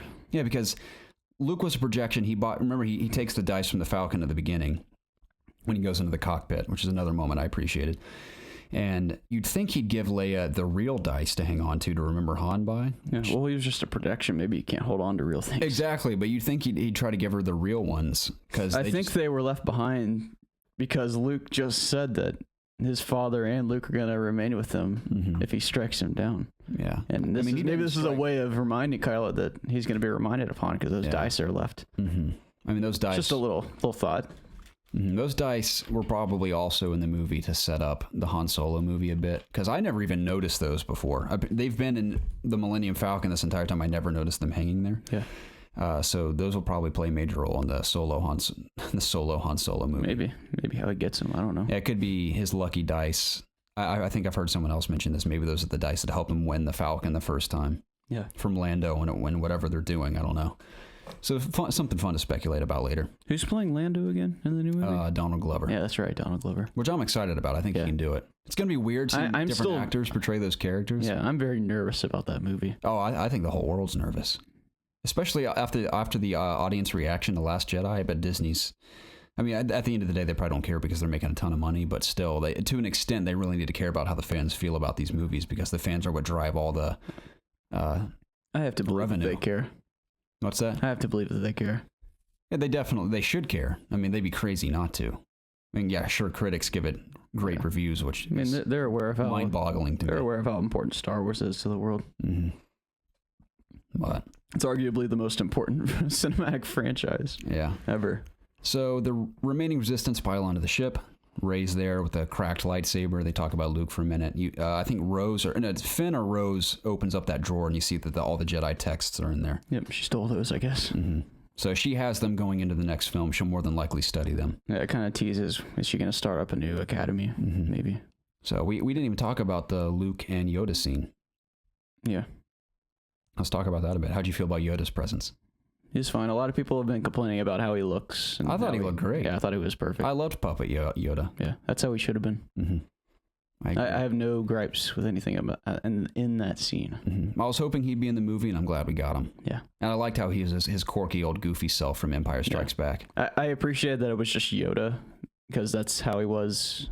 I mean, he trained Luke. He was there to mentor him. But a part of me also wish that Obi-Wan was there and maybe Anakin. Yeah, because Luke spent the most time with Yoda out of all the other Jedi, even more than Obi-Wan Kenobi. Yeah. I hope if Rey does in fact see Luke's Force Ghost, I hope the people I just said are also there too. Like it's like a reunion, yeah. Like, how would you include Obi-Wan when the last time we saw Obi-Wan's Force Ghost, it was Ben Kenobi with, what's his name? I can't remember his name, the older guy from the original trilogy. Yeah. So you can't use Ewan McGregor because why are you appearing as your younger self, Obi-Wan? That's true. Yeah. Oh, I'm just trying out a new look. So unless they do, I don't know. Maybe they do some fancy makeup and costume. You can think with a Force Ghost how they recreated Tarkin and Leia in Rogue One. They could easily do that for. I keep forgetting his name. Yeah, I don't know his name. Forgive me. But they could easily do that with a Force Ghost for that version of Obi-Wan. Plus, the guy who voices Obi-Wan in the Clone Wars animated series can do fluently the Ewan McGregor voice and the original Ben Kenobi's voice, but he mixes them for the animated version of the character because it's like midway through his life cycle. Yeah. So we could easily do the voice for the guy. They would just have to recreate him digitally. So I wouldn't be opposed to that if they had to. Yeah. I'd like to see them bring back Anakin as a Force Ghost as well, because I think Hayden Christensen deserves another moment on screen in Star Wars. When they re-released the Blu-rays or all the newer versions of the movies, they put the younger Anakin. Yeah, Hayden's in there. And Return of the Jedi. So, which is gotta consider that a great honor. He's the only character from any of the movies now that will have appeared in the original trilogy. Yeah. Even at the very end of Return of the Jedi, he's in there. Yeah. So it's canon now. Mm-hmm. So he could appear. I'd love to see Qui-Gon again. If and when they make the solo Obi-Wan movie, Qui-Gon has to be in there. Oh, yeah. That'd be crazy. Especially how far Liam Neeson's come as an actor. Why would they not have him in there? That would be so cool to see him reprise his role as Qui-Gon. That'd be so cool, dude. He's probably, if not my favorite, one of the best or favorite Jedis that they've ever done. Mm-hmm. And he was in the prequels. Mm-hmm. Of all the movies. I like him too. Even though he's responsible for creating Darth Vader in a way. He didn't create him, but he saved Anakin off Tatooine. We could have just left him there, and the Empire, you can't really put that on him. The entire galaxy probably would have been better off. Yeah. Well, he saw the potential of Anakin. And boy, did he goof. But yeah, I like the scene. That's just fate, right? It was all meant to happen. It was interesting that supposedly Force Ghost had the ability to affect the physical world because Yoda strikes the tree with lightning. I don't know how I feel about that. But those are the ancient Jedi texts. Luke's reaction. Have you read them? Page turners, they were not. I love that line. But one of the most beautiful shots in the movie to me, in addition to the other ones I've discussed, is the shot from behind Luke and Yoda watching the tree burn together. Yeah. I thought that was beautiful. I love that. I agree. So, Resistance escapes with about 10 people. First Order doesn't catch them. Last shot we see of Kylo, he's on his knees looking down. They're exploiting the base. Mm-hmm. And I guess the movie ends with the little Broom Kid. Yeah. Which people are calling the Target commercial at the end of the movie. I didn't catch this the first time, but I noticed that he uses the Force to bring the broom to him. Mm-hmm. So one of the slave boys on Canto Bight that we saw previously has Rose's rebellion ring. Yes. Which they say this throughout the movie. We can be the spark that lights the fire underneath that burns the First Order down or something. And because it appears everyone's not very motivated at this moment in time because no one came to help them. You can say that Rose and Finn's courage on Canto Bight inspired the young kid. He has the ring. Yeah. He sees the shooting star, shooting ship, whatever's out there, and he's inspired by the You think resistance. because they showed that scene that they're going to be returning in the next movie? The in some kids? form? No, just that planet in some form. I hope not. I don't want to go back there. Okay. On Canto Bight? I mean, just teasing that scene at the end kind of just makes me think that something's going to happen there. Whether, I don't know if the little kids will be involved, but I don't know. I think that final scene has multiple meanings, which they could be taken differently. This is the way I perceive it. One, anyone can be a Jedi. Anyone can wield the Force, essentially, not just Rey or Kylo Ren or the Skywalkers for that matter. It's in the great galaxy of Star Wars. There's 100 stories to be told, and not just anyone can be a Jedi. It shows the kid with the Force power. That's one part of it, and also how the Resistance has lit the spark, at least on Canto Bight with this young child. Have they elsewhere? I don't know. No one wanted to answer their call at the end of the movie, but it was fine. So overall, I think we've discussed just about everything in the movie. Have we talked about everything, Jacob? I think we pretty much covered everything. We've talked about all the new characters. We've talked about all the major set pieces. Favorite moment of the movie for you? Just one moment. Mm-hmm. If I had to pick one. Yeah. I guess the Kylo and Rey team up. Me too. I mean, there's a few moments I really enjoy in the movie, but that's easily my favorite. Loved it. Yep. Again, I thought even the characters I didn't like, with the exception of Benicio del Toro, even though his performance is fine, I just didn't really like his character at all. I thought all the performances were great, especially between Kylo, Rey, and Luke Skywalker. I thought they were all wonderful. Really enjoyed those aspects. Just going back to my final thoughts, or one point I brought up earlier was the whole lightsaber being broken. I really hope they take advantage of that and maybe show her, kind of spend a portion of the movie going on a little adventure of trying to just either discover a new lightsaber or putting that one back together. I don't know how she's going to do it, or maybe that's when Luke will kind of come to her and, I don't know, mentor her. Or maybe in the text it'll tell you how to build a lightsaber. Totally. Yeah, That'd be cool. That's definitely in there, how to build a lightsaber for sure. I hope, obviously they're going to keep building on this dynamic between Rey and Kylo. I know this is probably very unlikely, but I hope there's more to Rey's parents being no one than the movie lets on. Yeah, how'd you feel about that reveal too? Because remember, I was very disappointed by that. That was one of the biggest speculations coming out of Force Awakens. This is their fault. In the Force Awakens, this is another one of those such points. a big deal. Yeah, it's like, oh my god, who's this going to be? We don't. Yeah. We have all these questions going into this movie. There's a billion theories. How do you before you even talk about how they're revealed? How do you feel about them just being junk traders who sold her off for drinking money? How do you feel about that?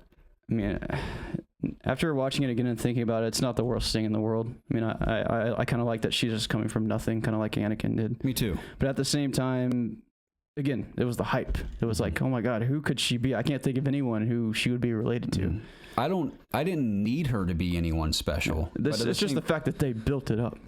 Yeah, it was. That's why I'm disappointed. It was a huge speculation. Now, some may say it was obvious how even Maz is like, they're never coming back in Force Awakens, and that should have been like a red flag right there. Yeah. Oh well, who are they? They're probably no one. Yeah. And Rey has kind of known this her whole life, and Kylo's like, you've known this the whole time. Admit it. They were filthy junk traders. They were nobodies. You're nobody. Yeah. That's what he says. And other people brought up the point, like, because this is going to be the last movie in the Skywalker line.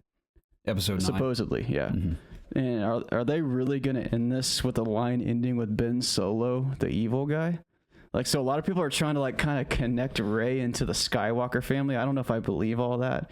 There's like this crazy article on IGN trying to relate her to Luke Skywalker. And I don't know if I believed any of that. I have no idea. It's just, it brings up the question, are they really going to end the Skywalker line on a bad note? Or are they going to or is Kylo really going to turn good, You would like to think that this is all J.J. Abrams' problem now. It's in his hands. I don't want to be J.J. Abrams. I just heard on Collider Movie Talk he has officially pitched his story synopsis to Disney. I think it was actually the same day the movie released. He pitched his synopsis to Disney for Episode 9, which I think is interesting because at the very least he must have some sort of story outline, but it means the movie isn't officially written yet. Yeah. So. Overall, I think this movie is a disappointment for me, but it would not be a disappointment if they can turn around a lot of the decisions they made and make some of these choices they made actually lead to something very interesting, compelling in the last movie. The only reason it's a disappointment for me is the subplot I thought was not only silly, but could have been prevented at the end of the day. I thought that was just dumb. Didn't really enjoy Rose. She didn't add much to the story for me. Didn't enjoy DJ. Didn't enjoy Holdo. That whole subplot just was boring and just insignificant to me entirely. Yeah, they got to find a better way of making Finn relevant. I know they've got to do more with him somehow, some way. I mean, even Poe's doing more than Finn is. Like have a scene in the final movie with Rey and Finn teaming up. Like we haven't really had that at all. They've always been separate. Why do they have to be fighting on two different fronts? Yeah, there's a deleted scene in Force Awakens where they're blazing through the first or Starkiller base on a snow speeder fighting guys. So it was deleted. Gotcha. I mean, it's always been, the Jedi goes on their own path to, defeat the true darkness while the war front's going on at the same time. But why can't that line be broken?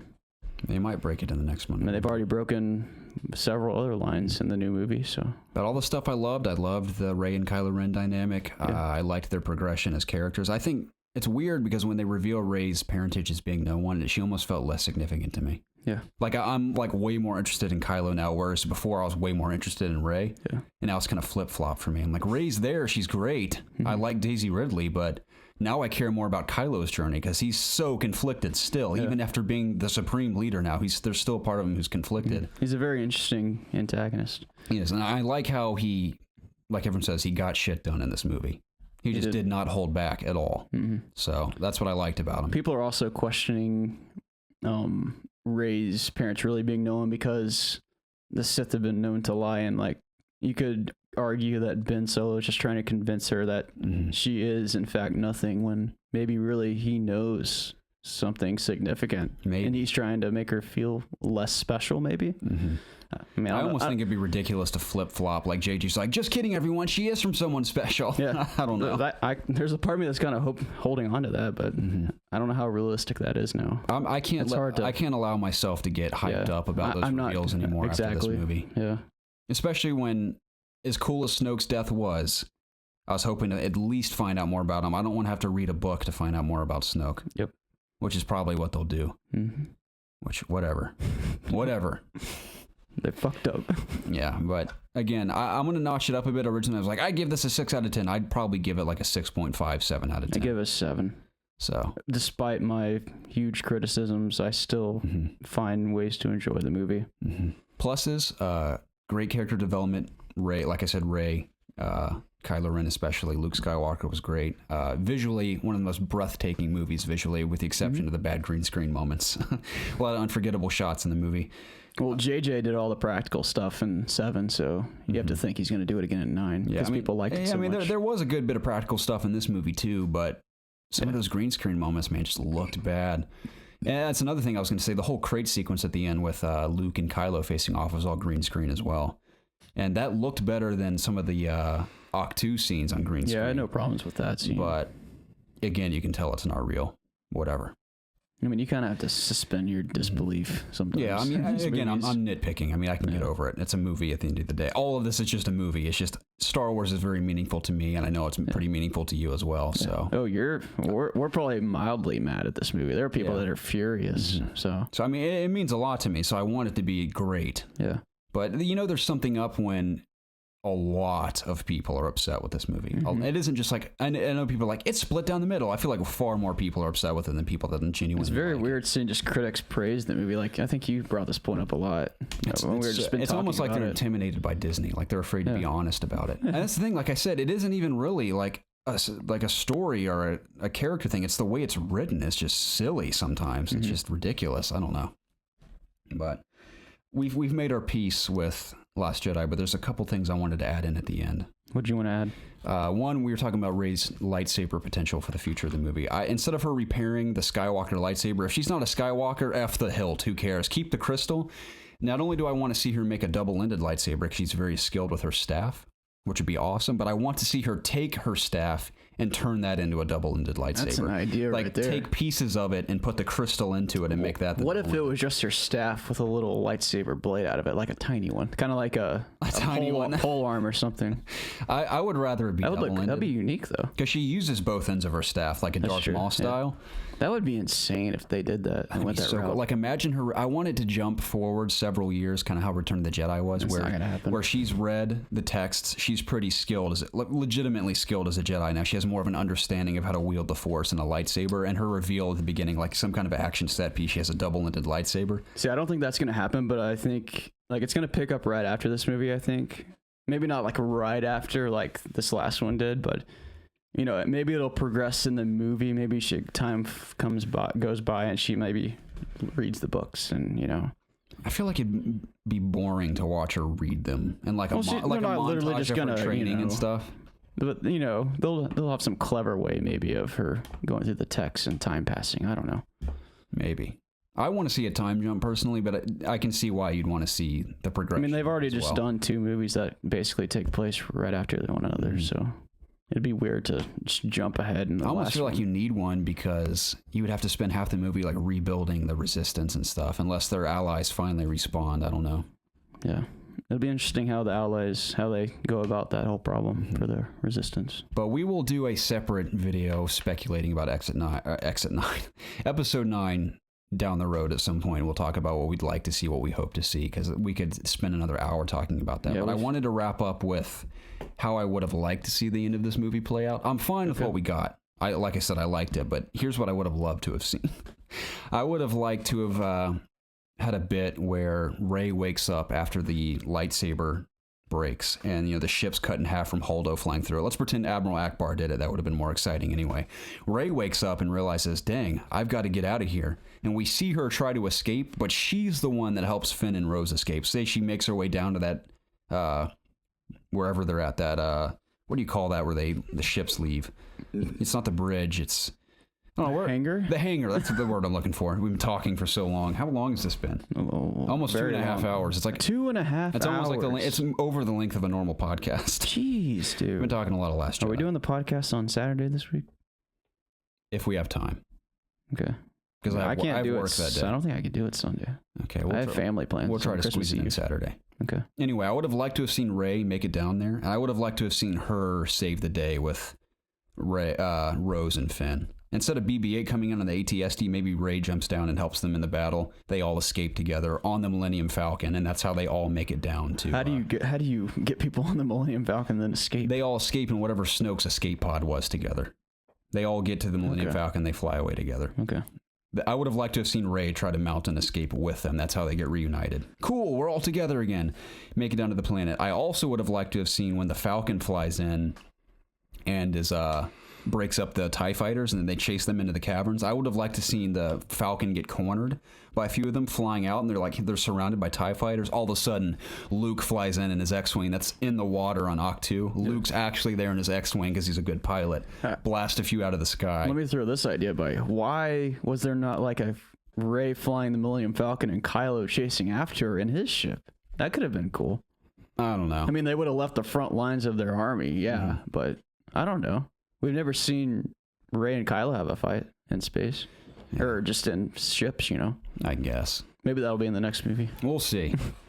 I would have loved to have seen Luke fly in his old school X-Wing, the one that looks like the one from the previous trilogy, because I love that shot where you see his X-Wing that he flew to this island and just left it in the water, similar to Dagobah. And I was thinking throughout that movie, I thought like, he's gonna get in that ship and he's gonna rise it out of the water and he's gonna fly off the planet. But how badass would that have been if he and Yoda or him and the text and Yoda's like, you need to go help them or something, and it cuts to Luke lifting it out of the water, and it's like epic Jedi music again, like old school Luke. Or maybe they don't even show that scene. It just cuts to him flying, because we've seen the reveal of his X-Wing in the water, and it just cuts to him flying at the end. And then like he flies to the base and R2 rejoins him. That would have been so cool, having R2 back with him. Yeah, that would have been fun. That would have been sick. So he blasts some TIE fighters out of the sky. One thing leads to another. They land. Same confrontation where Luke goes out in the field, but he looks like the older version of Luke. Yeah. And does what I wish he had done, where he just destroys the AT-STs or something. Or maybe he just stops the shots, doesn't kill everyone because he's still trying to be a good guy. Kylo comes down and maybe a bunch of soldiers come at him. And instead of being flailing a lightsaber like a crazy man, he has it to block shots, but he just uses the Force to destroy everyone. Yeah. Maybe gets in some kind of legitimate tussle with Kylo. Maybe Kylo kills him, maybe he doesn't, maybe Luke disarms him. Maybe Luke cuts an arm off Kylo or something, I don't know. And going into this movie, I thought there was either going to be a major fight scene with Luke and Kylo or Snoke and Luke. Yeah, I was hoping for that. Unfortunately, we didn't get it, but, you know, Luke... I thought for sure Snoke and Luke were going to be in the same room, but it never happened. Yeah. And that's where I thought some backstory was going to happen between, you know, learning more about Snoke, but we never got that. Yeah.